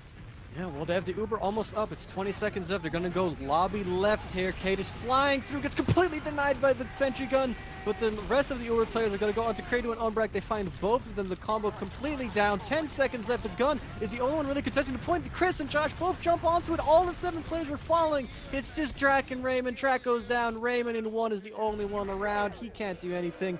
The map goes to 2-1 to Ascent. We're going to a third map. Oh, yes. Yes. That was so good, especially that end bit with Josh and Chris bombing perfectly together. Ascent have come across as a lot just more confident in everything they're doing. They're really abusing Funds and Kredu, and I think that's really important. Is Funds and Kredu are players that are really going to impact a game like Process, and they really have helped their team. So I'm excited for the next map. I don't know if we can get logs up or we can have a look at logs just before the second game starts. Shall we have a look? I mean, we could quickly sneak a peek, see what's going on in these here logs. I mean, looking at this, to be honest, I mean, the first stat that you see is that Funds destroyed 8K. Thalash also destroying, though. Like, the scouts doing work. 18-7, though. Damn, that's a really good score. And like not dying a lot, being able to walk your medic out is a very important thing. Uh, as you know, keeping your medic alive, especially in like high level games like this where losing your medic can result almost always like result in you just losing the round. These scouts not staying alive a decent amount of time and just the frags on fun stuff. Yeah, just even though top frags were Thalash, um, the KDA of funds with that 5 KDA just meant he was so impactful. Like Thalash had 21 kills to 6 assists, but funds had 18 kills to 17 assists. So you could tell that he was, even though arguably he didn't get as many kills, he was being extremely impactful during that game. And you see it with Elikor as well, doing really well for his team with the same kill death as funds during that. So as for kind of how the game played in regards to, you know, how much damage was put out on kills, everything's kind of equal. We do see that Ombrak and Raymond dropped the same amount of times, but there were more Ubers out of Ascent. And I think that really lends to the fact that they were controlling the pace. There was some times where Se7en were getting it back, especially when they got the round back. But there was a lot of confidence coming out of Ascent there. And I really like that hit. That was really impressive. Well, now going into the final map of this best of 3 series, it's going to be Granary. Now, that's going to be quite interesting since Granary is like when I think Se7en, I Yeah. think Granary. Like that is the Se7en map. I think that they've from what I've seen from like scrims from Ascent and Se7en like shuts Ascent down sometimes on this map, and I mean Se7en is just really good on this map in general. Like they've always been quite good on it. It's the map that they won I-61 on. That's the final deciding map they played against Fifth, which they won. It's a map that they've just been historically quite good on, and it's gonna be quite interesting that Ascent decided to just let this through over any other potential maps. One thing that's really good on from Se7en that they always do is those is the mids where I think it's where they put like their soldiers on like the lamps and like really high ground on mids, which I know Ascent kind of has struggled in against in the past. I'm not sure if they've found a solution to it, but I don't remember exactly who it was. It might have been Chris who said it, but he said that it's like unbeatable. I remember him saying that after a scrim once. So we'll see. But I don't know, it'll be interesting. I mean, this is a map that you don't see as much as opposed to your process, your gully, your snake. This is a map that's very tends to be some Niche. maps is it seems to be a map that people tend to permaban a lot. Yeah, it's I know that in double mix terms, it's one that tends to kill double mixes. Just Oh yeah. just for the fact that it's a map that requires a lot of organization. It's not always fast. It's not always intense. There's a lot of times where there are stalemates going on, where people are trying to break through. And one classic thing you'll know Drac for is he just watches that door by garage and he'll just stare at that. Like I've seen him stare at it for like 3 minutes and just not let anyone through. And that's sometimes how you have to play Granary, is just get a point ahead, get yourself set up on second or mid advantage, and just kind of stay there, just chill. It's not as intense as some of the maps, but it definitely requires a huge amount of knowledge and just controlling those points, which all maps need you to do that. But you get what I mean. Yeah. There's also a relatively unique map in the map pool that it's a bit more soldier centric than other maps are. Like there's so much high ground on mids, like that like the soldiers have so much free reign. Like there's so many potential angles you can come from that like scouts. It's really difficult for scouts to deny soldiers, and it's also just there's just so much high ground, man. It's very much about how the solis of your team can abuse everything, and then how the rest of your team plays off of that. And it's gonna be quite interesting to see how good Am's Drac will do as opposed to Captain Drac, because obviously Captain Drac is like the soldier duo that just owns everything. Like that's the classic soldier combo that we've always seen on Seven, and on Crowns as well. But now with Amazon Pocket, is going to be quite interesting, as the last time we saw Ams like playing Pocket on like the top team was when he played it on old Seven. I mean, there was also like Antic and stuff, which I think he played Soldier for, but like we have the Ams Pocket, and I'm quite Full Tilt as well. interested. No, he didn't play No, for no, Full no, Tilt, no, no, no, no, no. But yeah, No, he played like for Crowns at one point, didn't he? the Seven, but the Seven, maybe perhaps, but like the Seven Pocket, he might have some knowledge of that from back then, but that was obviously also a different incarnation of Seven. So it'll be interesting to see how well he slots into like the Seven Granary playstyle.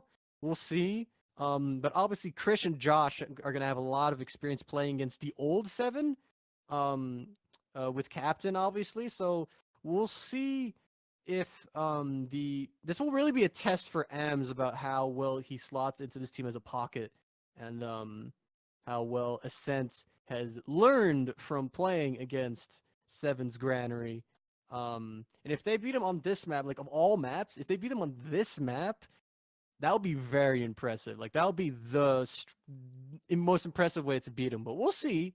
We're gonna go into this third map right now. First map was Gully, which was won by 7-3-0. The second one was Process, which went 2-1 to Ascent. And now we're going into the third map of this Essentials Monthly number 2, the final map of the entire tournament. This is going to decide who gets the biggest slice of the €1,000 prize pool of this cup. Let's see what's going on this first mid as players have arrived. Both of them was on that low ground. Ams Drac actually bombing in very aggressively onto funds really early, but not really getting any damage. And Ascent just has the high ground right now on the left side here. They find Silenzas as well. 2 players down for 7 as they just back off. Ems finds a gift in the form of Kradu in Ramp Room, but that's the only thing he's going to get as 7 tries to stabilize here on the left yard here, but Ascent wants to peek, but the spawner's coming in. It seems like it's going to be stabilizing.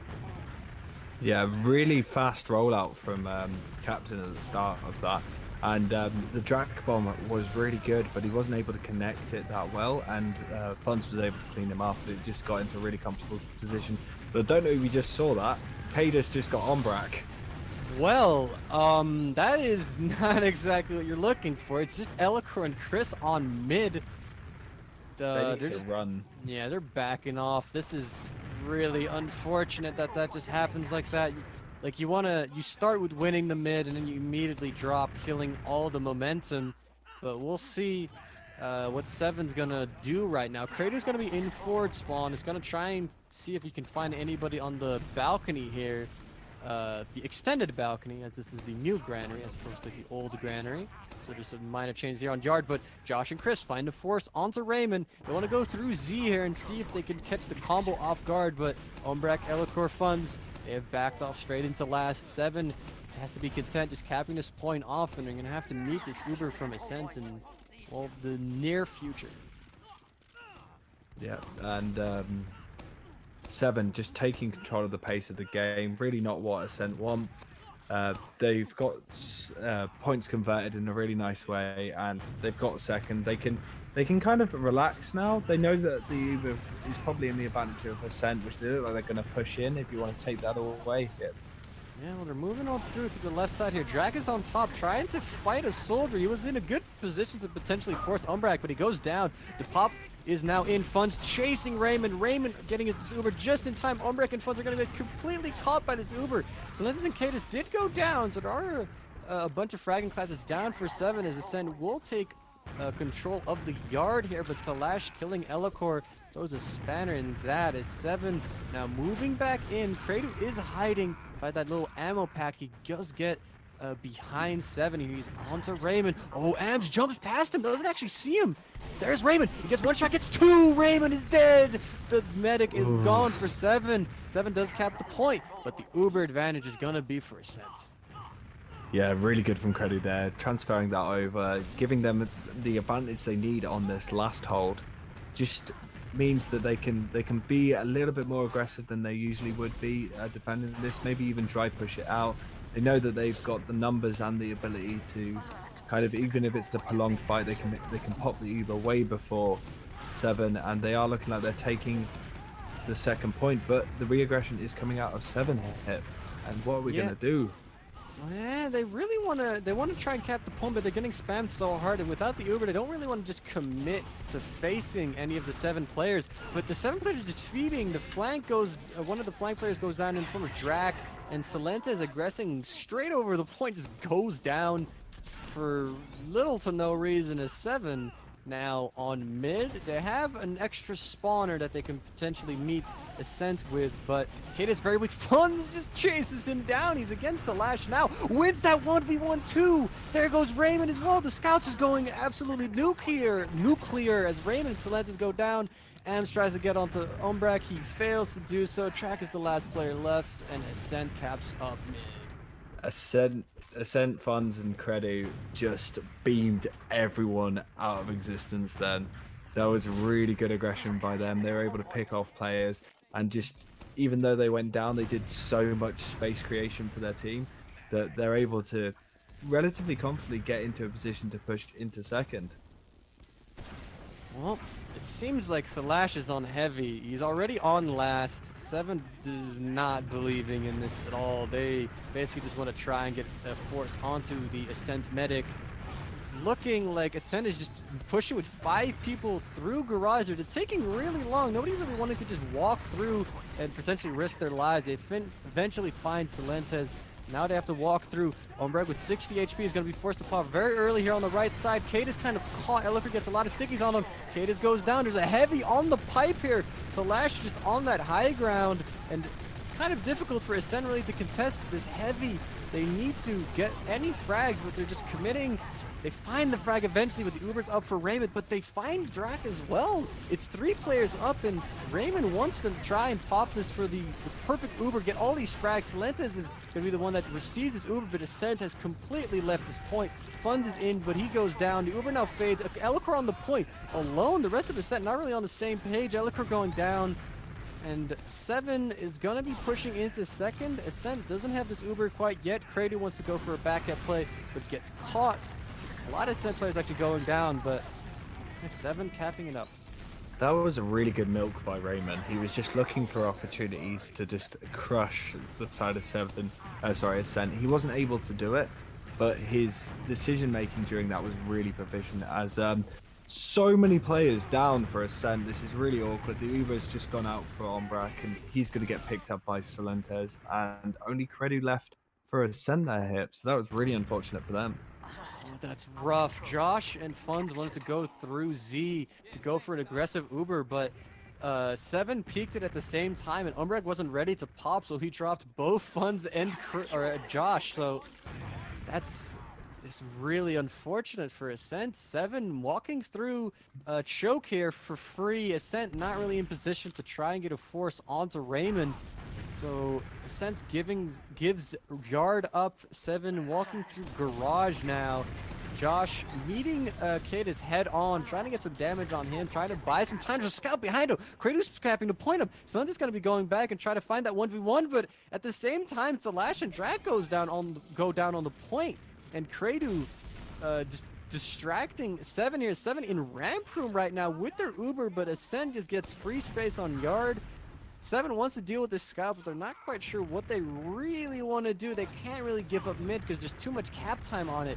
Credu's on mid now. He gets spotted, goes down, but the Ubers have now equalized off of that little distraction play. And, well, now it's second in control of Ascent, and Se7en just sitting here on yard break, trying to break the stalemate. One thing that I did notice, though, is Credu created a lot of space for his team, and none of his team decided to really, get a hold up on seeing if they could maybe deny players from yard. They just stuck in second. They didn't really see the point in going out, when that might have actually been a good idea to maybe put some aggression onto Se7en, not let them do what they want to do, and kind of keep control of the game. Like, I know I keep saying it, but it is so important against Se7en, is to keep control of the pace and keep control of the game. As far as, in my opinion, here. Yeah.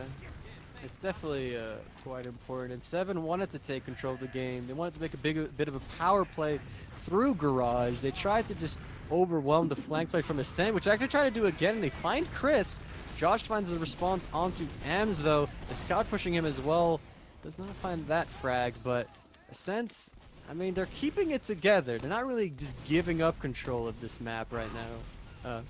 Or rather, of the pace of this game, but this is just, there's aggression coming in from every angle from Se7en. Yeah, and it's getting more and more. It's like chipping away at Ascent. They're looking like they're getting more and more uncomfortable with where they're holding, even though they've got a lot of heals in favor of themselves. They really don't want to really lose a player or kind of drop any sort of ground and let Se7en take control and get into second, because currently it is 0-0. No one's capped all 5 CP points at the moment, and that needs to be done. Someone needs to be declared a winner, and both these teams are gunning for it. Drac taking down Josh. Go ahead, Hip. What's going to happen? What they're doing? Well, there's a bit of again, flank pressure coming in from Se7en. They've taken Garage, which is not that great for Ascent. A soldier just gets in. Ams from the high ground jumps in onto Umbrecht, finds that force. Now Funds and Ellicor want to try and find a force onto Raymond, but there's nothing they can really do. They got forced so far away from Yard, and now Se7en's going to be edging the point. Ascent tries to spam and find the force onto Raymond. It's not too easy to get on second here without just getting spam forced, but Se7en seems to be pulling it off right now. But Cadis tries to walk in without his heals there, goes down. Now there's 2 scouts on point. Raymond just healing them both up. Ascent eventually has to give this up, and Se7en is going to be waiting for their big boy Cadis to spawn up, and then they can go push in. Yeah, and it's looking like it's going to be a little bit of an awkward hold.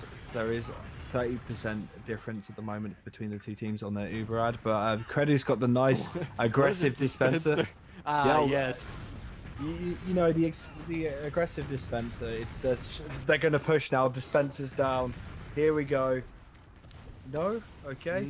No, they waited really long. That Cadis pick took made them wait so long that the Uber's just up for Ascent now. So Se7en just, I mean, they've made it onto second, but they found the kill. They found they found the force, and they only really got 1 point to show for it. And well, this is Granary Last. Granary Last isn't too easy to push into. It's not the easiest point ever, and Se7en is kind of just holding in Garage here, waiting, just, you know, playing the long game here. It's 18 minutes, no rush. You know, you can just chill a little bit. You know, just throw Drac in. You know, he doesn't really care about his logs. If he ends up having 40 deaths at the end of the game, but they win, you know, he's happy. And it seems like you're playing that waiting game. Yeah, and I think that's really important to think about when you're playing TF2. Is it's all about the points. With 2 players down, 4-7 picked up by Ellicor and the sentry from Credu. Hip, they're going in. They're looking to see if they can create some space here. Am's caught out and probably so low. 2 health. How is he alive? Okay, he goes down. Ascent is taking a while to get on this point. Ellicor is really the only one edging the point. Josh kind of shooting rockets at the shutter, but Funds is going to be trying to cap it up as well. They're just kind of trying to grind it out. Kate is kind of caught.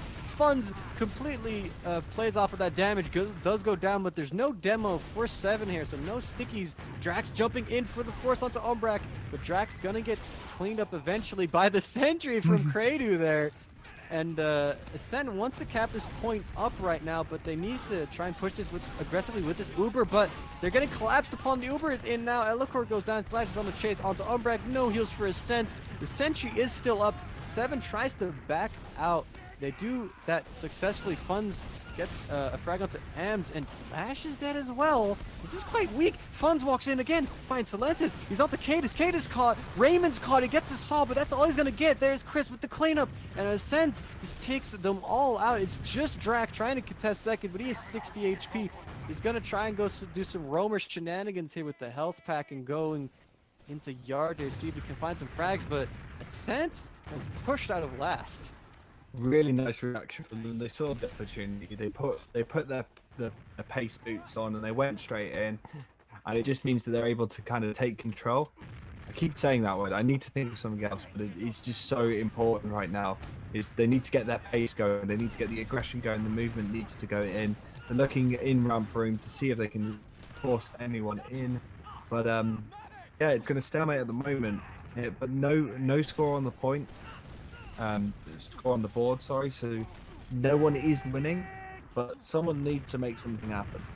Well, there is advantage on the Uber side of things for Ascent, and they're moving through ramp room right now. Elicor jumping in very aggressively, trying to cut off Raymond there. They do find Silentes, but that's just a meager little scout frag. That's not exactly what Ascent was hoping for when they Ubered in. Raymond will be walking in with his minions through. They get forced through top. Kate is getting launched through. A pause coming in, but it does not look like this is going to be at least a medic frag. Ombrak seems to be out. He doesn't seem to be in position to really get caught by anyone. There is really, this doesn't look that great for Se7en. Like, look at this. They have 4 players on the point. Ascent has Josh Elicor on the right side. They have Funds, who's probably going to go down, but then they have Kredu on the left side. They have Chris, who can jump from the catwalk onto them. Drac is on the right side, but he's kind of just disconnected from this Uber.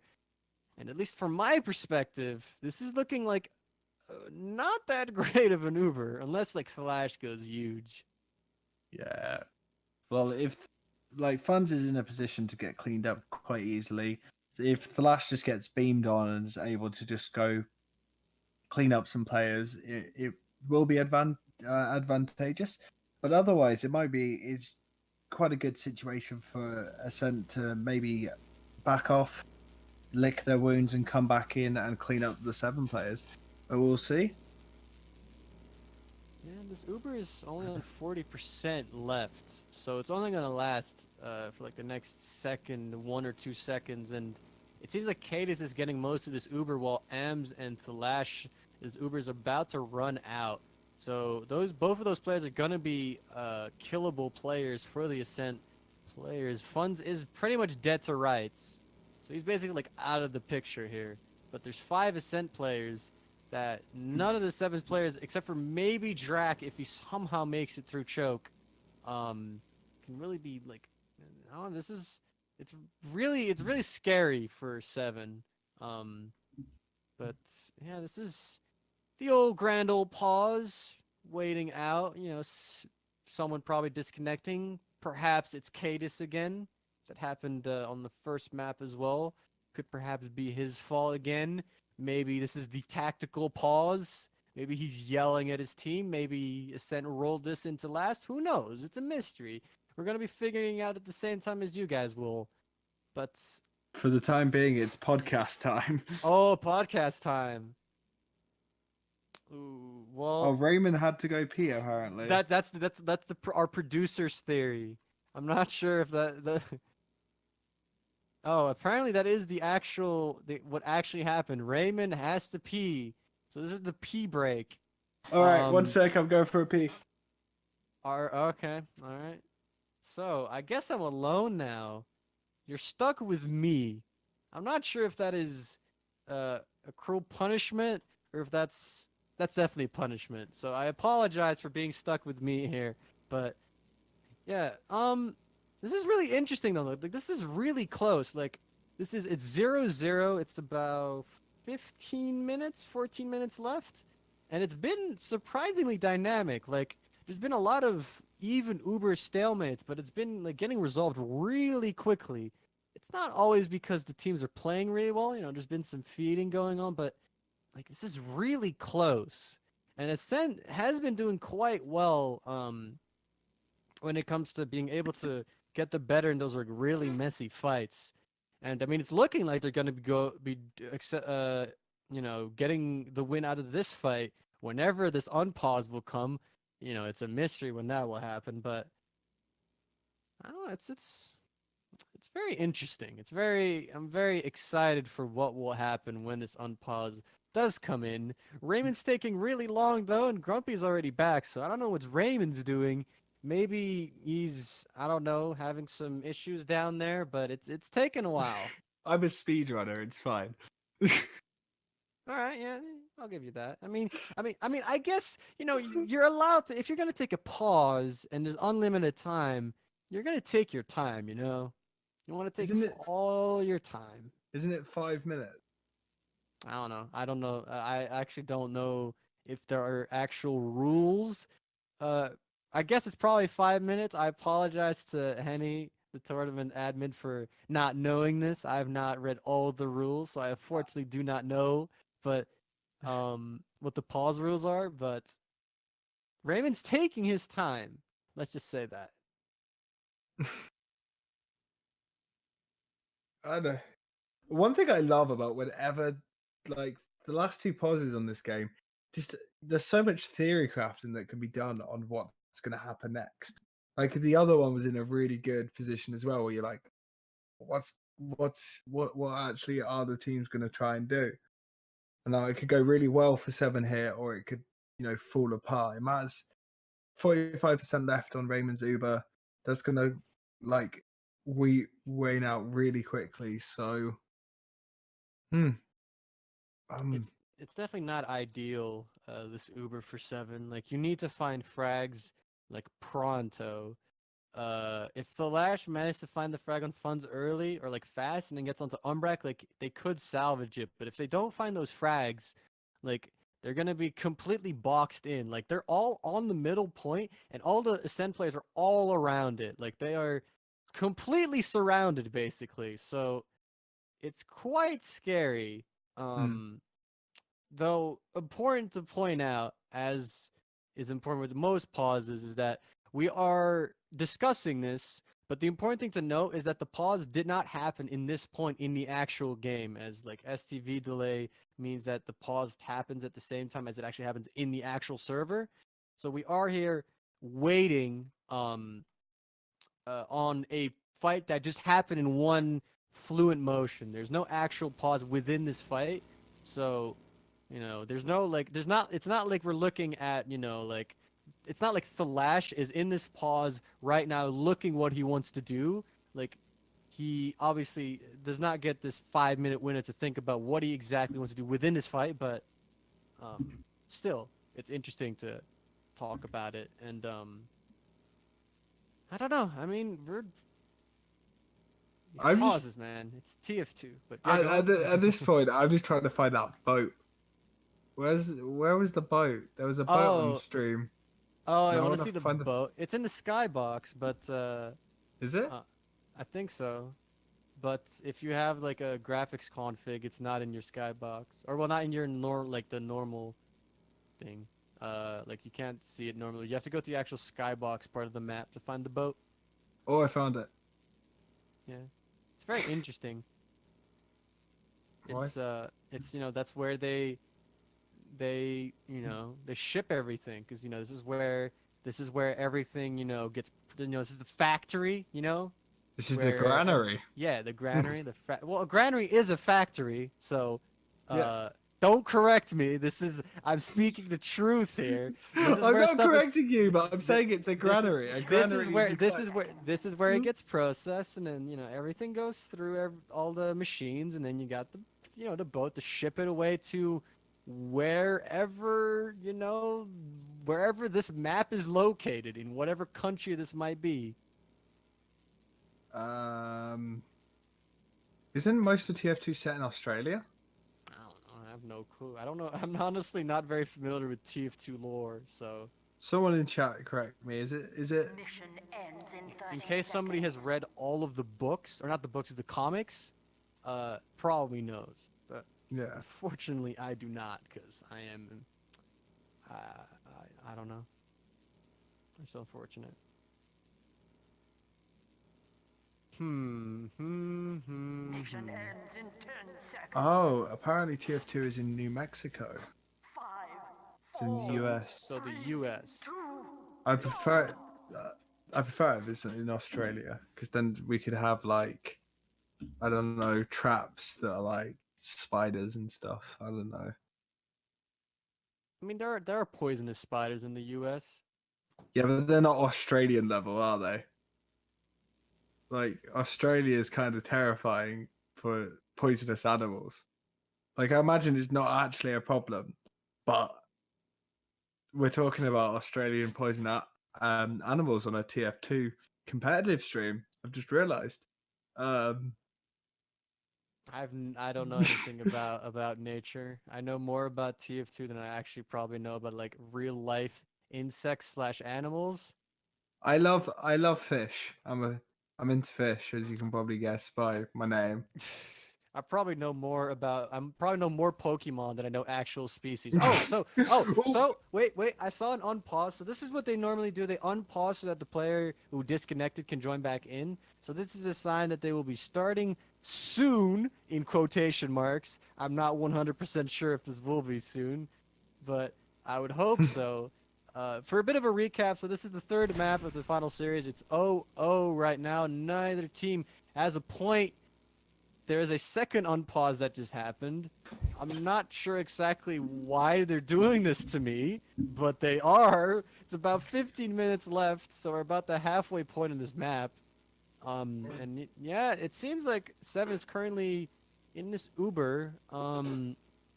It's looking like Salash actually is going to be distracted by funds here as he has beefed a shot. Oh, there's the unpause. Oh, there we go. Finds funds. The rest of Ascent is trying to fight still, but it's not really being focused fire. But there comes Elikor onto Raymond. Umbrek wants to meet up with his demo. Kate is going down on the point. The Lash left side goes down, gets clean up. It's just Ams and Silentes. Silentes on left side, Ams on the catwalk. Takes a lot of damage, finds the frag onto Chris. But there is Elikor and Kredu trying to collapse onto Silentes. That's one. There's Ams. He gets piped down. And that will be the fight won by Ascent, picking up or keeping control of the midpoint and picking up a nice 40% Uber damage. Well, that was one really nice thing about that is, like we predicted, Ascent were able to transfer that into a wipe. So they've got a good opportunity to push through, go through into last with this advantage, and maybe even convert around the first round of the game. We'll see. Well, the Uber is now up. They're going to be choosing the entrance they want to go through. They're going to go through right side. Uber onto funds, onto Elikor. Elikor jumping straight through onto that sentry gun. Sentry gun's down.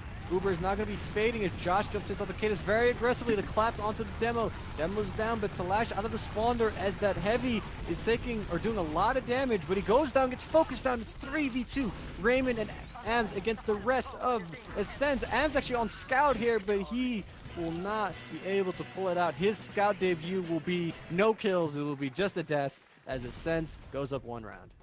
Ooh. Well, that was really good from Ascent. They took the whole mid fight. They just rolled with it. They used the aggression. They started to get more and more picks, and when they're in last, they were just able to control it off of Se7en. And yeah, that's the first round going to Ascent. Now we're into the second mid of this granary match. What's going on? What they doing? Once again, Ascent is in the lead at the start of this map, just like the last map we watched Process. But Se7en is in control of this mid. They're just on the high ground. All the Ascent players are off that high ground. They're trying to go in. Se7en wants to collapse on the combo of Ascent by choke, but they're not really being too successful. The scouts are just reigning supreme here, and everyone's going down. It's just Drac trying to get onto Umbrek, finds one good direct, but he goes down, and the second mid of Granary goes to Ascent. Ooh, press tab and look at the class that Silentes has just switched to. Ooh. Ooh, so it seems like Se7en's desperate now. They don't want to... They feel like maybe Am's just not cutting it on Pocket right now. And they're putting the one and only Silentes on Pocket. We haven't actually seen the Silentes Pocket since the old Full Tilt days. So this is going to be quite interesting to see. But Ascent up that round and have the Uber advantage as well. I don't know if they want to push. They're going to be going right side here. Josh funds Elikor jumping in again. Looks a lot like the last push, but this time the sentry from Ams denies Elikor quite effectively. The sentry eventually goes down, but Ascent not as good position as they were last time.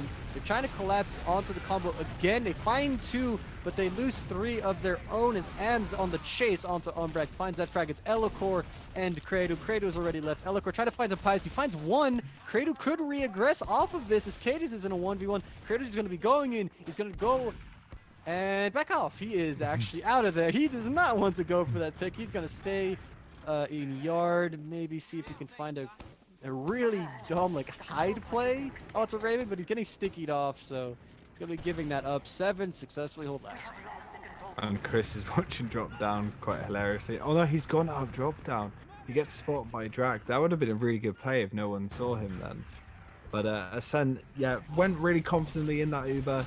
They started to get picked up and pushed apart by Se7en though, and it just ended up falling flat on its face during the end of the last push. Well, Ascent wants to force Raymond here on mid. They're trying, but Chris going down and Raymond surviving on 30 HP and the rest of Ascent leaving into yard means no force. Ascent has to just be content with just getting into yard, giving mid completely up. It will be even Ubers now, but Ascent is going to be giving up yard here as they're down players.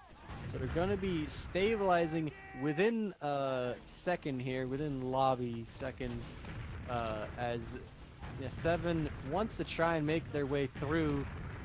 Man, just Solentazon's pocket now is just quite interesting. Kratos is on that pain train, wants to edge the points, but he can't really. He's getting spammed so hard by the soldiers and the demo from Ascent. They go through. Funds gets dropped in this trade as Umbrecht puts the Uber onto Elokor. Elokor wants to try and get some frags here. Raymond's caught though. He is not with the rest of his team. He managed to make it through, but Drac going down on the flank means there's only 4 Se7en players left. Ams is in, but Ams goes down. It's 3 players left, and the combo from Se7en is just getting mulched here. It's just Raymond and Solentes. Solentes goes down. Raymond walking out. Dare life. Cadis trying to meet up with his medic, but Cadis on 40 HP is going to be quite weak, but he's putting the stickies up. Ascent can't really walk through 3 stickies for free. Ascent goes on mid. The Uber isn't quite up yet, so Se7en wants to try and contest this. Drac is in. He tries to get onto the combo, but gets taken out. Cadis going down as well. Se7en trying to contest, but they're losing all their players. Ascent caps up mid. Wow, that's really good conversion from Ascent. Again, just using the aggression when they need to. Getting so many players. Nice early quick kill from Elokor, and it just meant that Elokor cleaned up Cadis and the rest of his team could push forwards as the Uber goes in. Cadis is caught. They're trying to trade here, but Josh didn't really force Raymond's Uber, but he does find the Cadis frag, and Se7en's Uber was very far into lobby there, so they can't really find any frags. They just find Josh. Ascent wants to try and get second anyway, but they're just too weak. They're going to be staying on in lobby, or in a yard rather, as Se7en in lobby. They're gonna be waiting this out as well. They're gonna be going for that Uber. Yeah, right you are, and it doesn't. There isn't a huge amount that's going to happen from here. Just both teams are going to look for opportunities to really go in. Again, Ascent don't need to play aggressive during this. They've got more to lose by failing the push than they have to gain from actually pushing in at this point. They can just relax, build up their Uber, see if they can maybe get a pick here and there to further their lead. Drac is going through the drop down, maybe seeing if he can pick off any players. Hasn't been spotted, so he's quite nicely behind. He may be able to get a pick, but that's the only real sack play going on at the moment. Yeah, I mean, there is Ams on Spy. I'm trying to see if he's... Can't seem to switch to him, so I can't see if he is actually going out of spawn. He has just checked the off classes. He's just going back on that scout, so no actual spy shenanigans will happen. Se7en, I mean, Drac going down in drop down. He seems to be a bit upset as Credo actually literally just watches it, and he's just typing in chat, slightly upset at Credo. But yeah, Se7en, they have 7.5 minutes.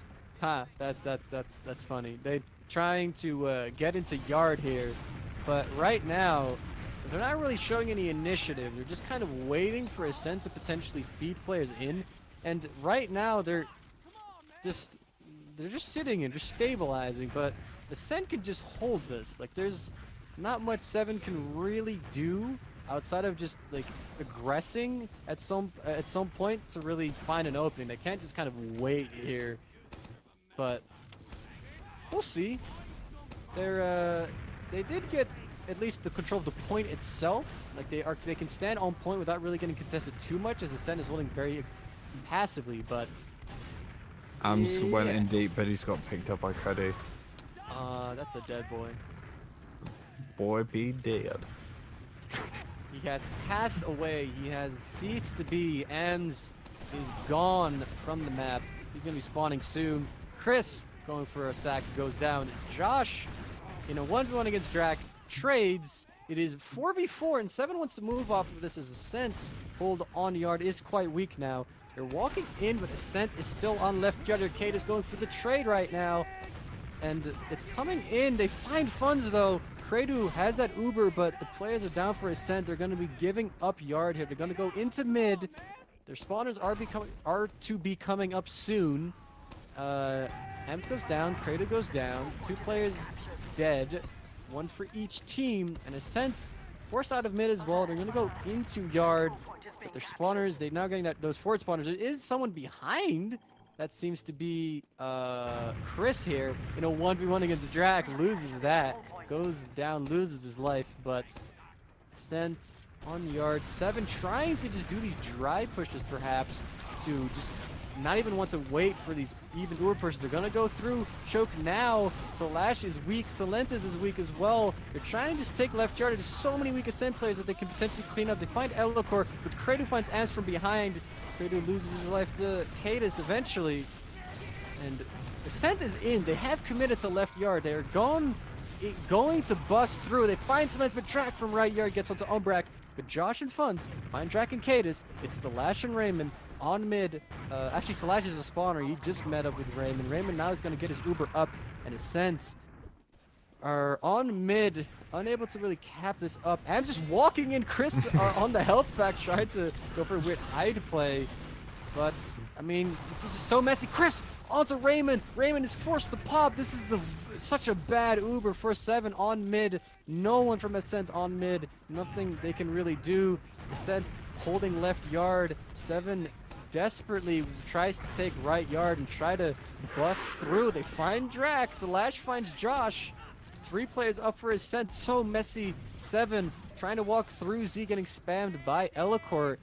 This is just fight after fight. I'm talking so much, but the scout in onto the combos as well. Whew, and Se7en on the point, and Ascent waiting on last. Oh, that was really unfortunate for Ascent because they moved. They reacted really nicely to advantages they had. They started picking off players and they started pushing forwards, and everything was looking so great for them. But then Se7en just reacted again back at them and just pushed them all the way back to their last. So it's not perfect for them. They look like they're getting the sentry up and they're looking like they're just trying to get a basic hold going. Both teams are equal, but Talash is hanging around that back area as Spy. Oh, Super sneaky boy. Ooh, I see a full tilt player on Spy on Granary last. I'm getting sideshow flashbacks here, but Talash is gonna uncloak. He's behind Umbrak. Umbrak isn't looking. Oh, but he turns around just in time, and he saves himself. The sentry gun takes out Talash. No drop from Umbrak, and now the logical conclusion is Talash goes Spy again. Talash goes Spy again, and then gets the drop. But we'll see what Talash's choices will be, as Ascent seems to be content to just sit here on last. They're going to be waiting, and Slash is going to go on Scout, and Drac is on Soldier, so vanilla classes, well, they have 3 minutes. They need to find an opening soon. Yeah, they really need to convert this into a situation where they can get it to a golden cap, or they can just power it through. But Ascent looking relatively confident, like Drac and the rest of his team are just looking for little opportunities, little players to pick out. Am's going in quite aggressive towards Josh, but he ends up getting picked up by Funds. Oh, that is such a poor Uber. Ams and Talentis going down. Raymond gets forced. Se7en's going up top here. They're going to do a bit of a hide play here. They're going to be hoping that Ascent is going to be baited into going into second. And the Uber has been popped by Umbrak. it's not really a great Uber.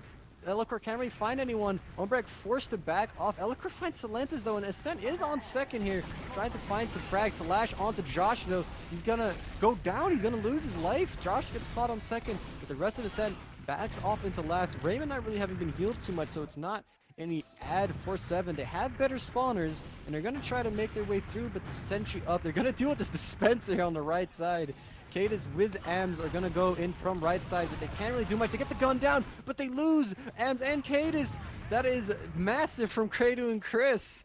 And now the push from Se7en is ruined as Ascent's gonna get their Uber back up. Their gun is being built again, and Se7en, they need this opening, but they're just not finding it. Track going down as well is gonna just shave more time off the clock, as Ascent is just, they're just gonna sit on last year. They don't need to push. Yeah, they really don't need to do much. All they need to do is park the bus. They've got 1 minute 20 left on the clock. They've done some really nice decisions. I like the fact that Se7en were like, we got the dispenser down, let's push. But sadly, they weren't able to convert it much further than that. And the Uber has come in here. What's going to happen? Who are we going to see is going to drop first? Well, the sentry goes down, and the Ubers have been traded, and Se7en has just completely backed off. They're going in now, right side. Let's see what happens. Kratos on that heavy, just raining down bullets everywhere. Gets collapsed upon by Celentes, but everyone's going down. AMS, Cadis, Celentes, all on the right side down. Drac is in onto Umbrecht, but he doesn't even find that frag. Umbrecht on 40 HP stays alive. It's Slash and Raymond. They are going to be waiting for their spars to come into Lash with that sword, building the Uber up as fast as he can. He's getting pushed by funds here. They just can't really afford to give up any more space. Se7en gets their spawners now. Kratos gonna go on NG. 30 seconds left. Se7en needs to go right now. Their Uber's gonna be up soon. They're gonna be clearing the stickies on Shutter, moving on through on the point. Celentis Amps capping it up. Ascent on the left side are trying to contest this a little bit, but Celentis goes on the point from Josh. The point has now been capped. They're going to be going into last. Arcade is on left side with 2 scouts. Moving on through. The Uber has been popped. Sentry is down. Uber being traded now. Ascent's goal is to just stand on the point here with this Uber, and Se7en just can't do anything. The players are on the point, but there comes Uber with his Uber. The round is over. It is Ascent's win 1-0, and they win the Essentials monthly number 2 with the upset. Ascent, they do it. Oh. It didn't work out last time. They lost the last monthly to Se7en. Se7en has been winning every single one of these EU monthlies, but here it is. Ascent.EU. They pull it off. They have beaten Se7en on basically their home map to take home the €600 prize. Congratulations, man. Congratulations. That was close. Godzilla has been slapped down by King Kong in the shape of Ascent. They've done it. They've converted from a very convincing lose from the Gully Wash all the way to a very confident team on process, and now they've brought it forward on the Gully Wash, and it's just good TF2. That's all those games were, was good quality TF2, and I love that. That was great. Yeah, I mean, this is a really impressive, because like Ascent is this team of like players that never really managed to like get to the top of TF2. Like most of these players are people who played in like 3rd best teams, 4th, 5th best teams. Like Kradu and Elocor were basically like in like the playoff bubble teams until they got into like Ascent, into like the Umbrak top 5 Rocket Ascent, you know, that era of teams, I guess. And now here it is. I mean, they've done it. I mean, I remember last cup when Ascent lost in the finals to Se7en. I remember Funds being really depressed. He like made a bunch of posts about like, of course we lose to Se7en, but here it is. They pull it off. They pull off the upset, and I mean, they did it. I mean, they lost the finals as well of the season, but this is their first win, their first full-fledged win. They played against the top team in EU. They played them in the finals at a best of 3. They win it all. And just congratulations, man. I can't say it enough. I mean, this is big for them. This is really like, you know, showing that they are there to be feared here. And we'll see. You know, this is also interesting for you know, the implications this is going to have in the future with like, it's tilted the balance of like, definitely. Everyone's like, Yeah. it's been a long time of Se7en. Se7en is the Yeah. EU team, and then you have flitters of greatness from Low Panda and all the other teams around them. But Ascent have come forward, won this. Obviously, you can't just completely off one tournament loss discredit Se7en. Like Se7en are still a fantastic team, but it'll nice to see like lots of teams fighting for the top spot rather than one that just dominates all the time. Yeah, I mean, like the last time Se7en lost, like like lost anything in EU was when they lost against Arctic Foxes in like season 27, which Oh was yeah. it was a bit iffy. That was like with a bunch of people like switch. That was like with Patty, and like the team wasn't very keen. But that was like the Arctic Foxes lineup that had like it had Tiger, it had Marosh, it had Ali, it had Celentes, and that ended up morphing into Swift.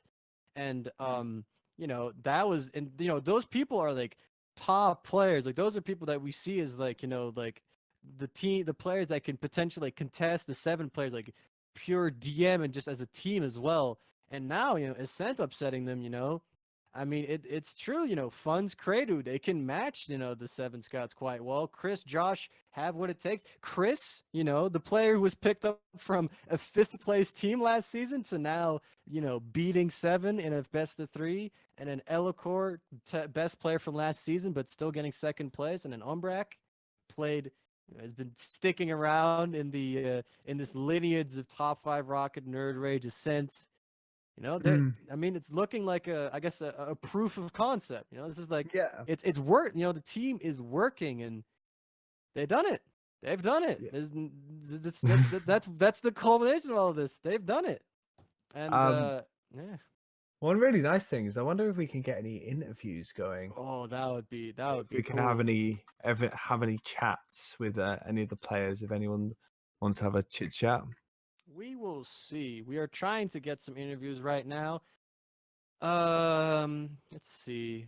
We'll see exactly who we'll get right now, but we'll probably be getting some Ascent players. We'll see exactly how that's working out. I see a wild Umbrak in another channel that will be joining us soon, but If he like joins in here with a party popper and pops it off, I am gonna lose it. That that would be just beautiful. absolutely beautiful. I Yeah. believe we've just got Umbrak. Welcome. He has just joined. How are you doing, Umbrak? Yo, How you doing, man? You we did it. finally did it. You did Woo. it. You've done it. You won it. Well, How you feel, man? we took our time, but it's finally done. So now we can all like end, quit, resign. See, that was fun. No more Ascent. Ascent just collapses off after a win. Oh, Well, that was woof. I mean, you did it, man. Like you've been trying for a very long time to get these wins. I mean, I've seen you since like GA and like the season before that, like play through these teams that like get into playoffs or like do a decent job, but never really getting that win. But this is like your first like big win. Like, how do you feel, dude? Like, this has to be big. Quite happy, obviously. Well, you have to put things into perspective. This is not like the regular course. Se7en lineup. Of course. Like they were missing captain but like if we hadn't won that now, we would have never won. I think that was our window to take it home for once. I think this is only the 2nd and 3rd time we take a map out of 7. First one was on Sunshine. It was Am's birthday. He was drunk, so it doesn't really count. So this is our first legit fair and square win. So it feels good, man.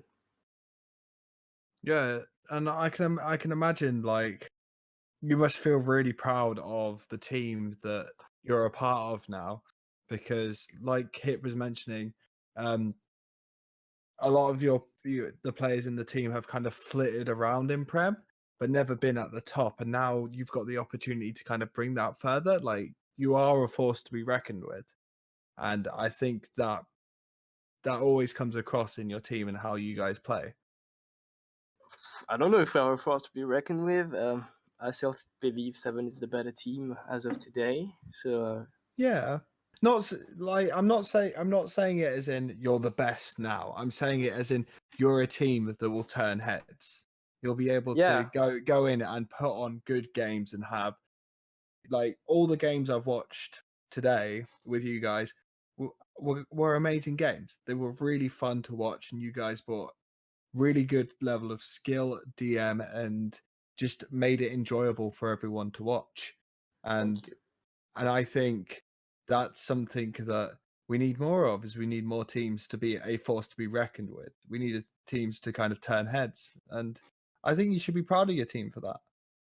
Oh, I'm definitely am, and especially considering this is a team we've kind of built from scratch at the start of this season. I mean, only Elok and me were playing there last season, so yeah, it's cool to be back in business. Pretty much what we were expecting, like picking up players that kind of cool mix between up and coming players and already established ones. So I'm really happy it's finally kicking in, and hopefully it's only get better in time. Yeah, no, it was really impressive. I'll let you take it away from here, Hip. I kind of butted in your way, my friend. It's fine. It's fine. So to kind of get into the game itself, right? So we don't know what the exact like veto was, but like the first two maps were like the first one was a 3-0 and the second one was like a 2-1, but like you're going into the final map, right? And it's this map is going to decide if you win or lose, and it's going to be Granary, which is like the Se7en map, at least like one of the famous Se7en maps. And like how do you what mentality do you go into to try and like win a map like this in like such a close fashion? During the map pick, we actually considered Granary as one of the best map we could play on against Se7en. So we didn't really see it as a home map for them. We knew we could take it. It was either we picked it or Snake. We ended up picking Gully. So we ended up picking Gully, but that was a close call. So we knew we could do well on this one. And I think like all the maps are really close. I mean, the first one is a 3-0, but when you look at it, it was 1-0 for a really long time. Post kind of killer momentum, and then we should have played better than this. But in the end, the three maps were really close. So we feel confident on every map, and we know Se7en is good on every map as well because they're the better team in Europe, best team in Europe. So you can't expect them to have a weak map. So we didn't came in as, oh fuck, we're doomed. This is their best map. Oh, I said fuck, my bad. This is their best map. We're doomed. We can't take it. We're losing. We always go into the game especially against Se7en, with the mindset of taking the map, whatever happens. So I'm glad it finally paid off.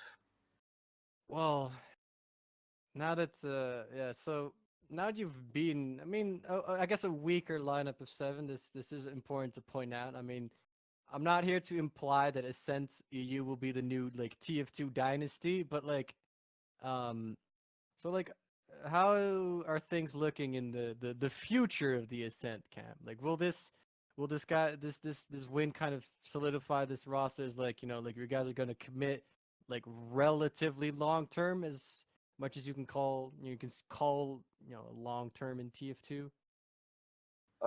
The result of tonight doesn't really impact whatever happened with the team. It's always been built to try and last as much as we can with the player that want to stay. Like throughout my TF2 history, it's been 3 years. I'm always trying to get the same team, same people to play together, and I only replace the people who wants to leave. So I'm always watching long term, and I feel like when people try to play like such a dominant team as Se7en or Furiotech in NA, they look at it as, let's try to make a team to beat them right away, and if it doesn't happen in after 1 or 2 seasons, people kind of give up. While it should be the opposite. I think Se7en is a team that has played together for so long. You won't be able to beat them if you kind of give up early. You have to go in it for the long run. I think Put in the time to get to that level. Yeah, exactly. So it's really cool that we can beat them on this evening, because again, this is only one evening. This doesn't really mean anything more than this, but to beat them with a somehow new lineup is pretty cool. But this is far from over.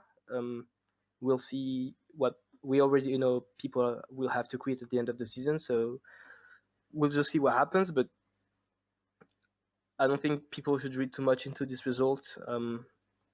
This is good for us to take the win. I think we played really well, and I think we deserve it. But really, there's not much more to see than we beat them tonight. And if we play them tomorrow, like we have an official to play against them in TF12, and this is going to be a whole new story. So we'll see what happens there. Well, we'll see. We'll see. We'll see. So, is there anything anything else you would like to plug, point out, anything you have to say, Umbrak, just in general? I guess that was I'd like to thank Essentials for putting the work together for these cups. I think people like this one was kind of good. There were really good teams. I think like the games we had against Lego was really good, and I think people need to commit a bit more time to these kind of cups to make the people who organize see, yeah, this is a good job. You should keep on doing that. So yeah, I'm glad everything went as expected. Apparently, from what Henny said, the tournament went really well. So I'm happy about this. And I'm really happy about my team. Obviously, we could have crumbled after the loss on the first map, but we just kept staying in, I guess. More and it's pretty cool. I mean, and I'm quite happy with how I played. I think I played for once up to the standards of my teammates, because it's really hard to play with really good players such as Fons, Credio, Josh, Krillacor, or Chris, and sometimes there's a bit of pressure on yourself to be as good as they are, and I feel like tonight I did. And you should be proud of yourself, man. It was great show and great games. Thank you. Right. Well, I guess to start wrapping this up as well, like Grumpy, do you have any shoutouts as well? Shout outs. Yes. Only one, mate. Happy birthday, Grumpy Mum.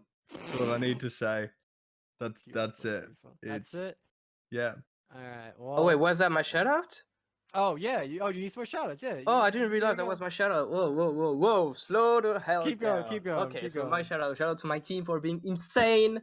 Shout out to Se7en for the good games, of course. I'm pretty sure they will bounce back and kick our asses on the next game. Shout out to, as I said, Henny and everyone at Essentials who make that possible. Shout out to the casters. Shout out to people who watched. I think we got pretty cool number of viewers, so that's pretty cool. And shout out to you guys. Shout out to pretty much everyone, and shout out to Babs.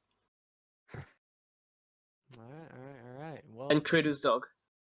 Kratos' dog. Because he had 3 dogs, so. I always give a shout out to Kratos' dog. But so to wrap this all up, I said that a sec before, but you know what? Sometimes words just repeat themselves. So this was the Essentials Monthly number 2 of season number 1. I hope you enjoyed. This is the EU installment, is more important to note. But yeah, I hope you enjoyed this. So for the future of Essentials and just TF2 in general, there will be some TF12 officials in the next couple of days that people should check out. I would presume that the Ascent.EU Se7en official will be played sometime soon. I think tomorrow will be the Swamp German team official will be played as well. So check out the cast of those on TFTV. And then check out the NA Monthly, which is next week. NA teams will be duking it out also for $1,000. So that will be very interesting to watch the NA side of things, see how, the NA teams stack up. Then we also have Copenhagen Games, which is at the end of this month, the 28th to 31st in Copenhagen, Denmark. In case you were confusing it with Copenhagen, I don't know, Thailand. Is there a Copenhagen in Thailand? No, it's a joke. Let's okay. All right. I was 100% there to believe you then. Yeah, but we got that going on, so make sure to check that LAN out. Essentials will be there. It'll be Kritzcast will be there as well. It'll be Sixes and Highlander in a hybrid format. But there'll be very good teams for both of those game modes as well. So check that out. The Sixes tournaments will be casted here on Essentials. So Uh-huh. And then don't forget the sponsors of this tournament, STN Trading EU. There's a link for that in the bio of the channel, like under the stream, if you want to check that out for your trading needs in TF2 and CSGO. We also have Demos.TF, a little service for archiving demos in TF2 matches. A lot of Serbian servers automatically upload their STVs there, and a lot of other servers do as well. So check that out for STVs and other It's stuff good such for as that. frag movies. Very good. If you're, if you want to release your inner beater, go check that out. And I think those are all the plugs. Big shout outs to Henny, the main tournament organizer this monthly. Shout out to Wolf for helping out, being basically like the main figure behind Essentials. Shout outs to Jem for doing production. Shout outs to Umbrek for the interview. Shout outs to Grumpy Koi for casting with me. All the other casters that have casted tonight and yesterday as well. I've been your main cast, your playcast Hipfire. I hope you enjoyed, and we'll see you guys next week. Bye bye.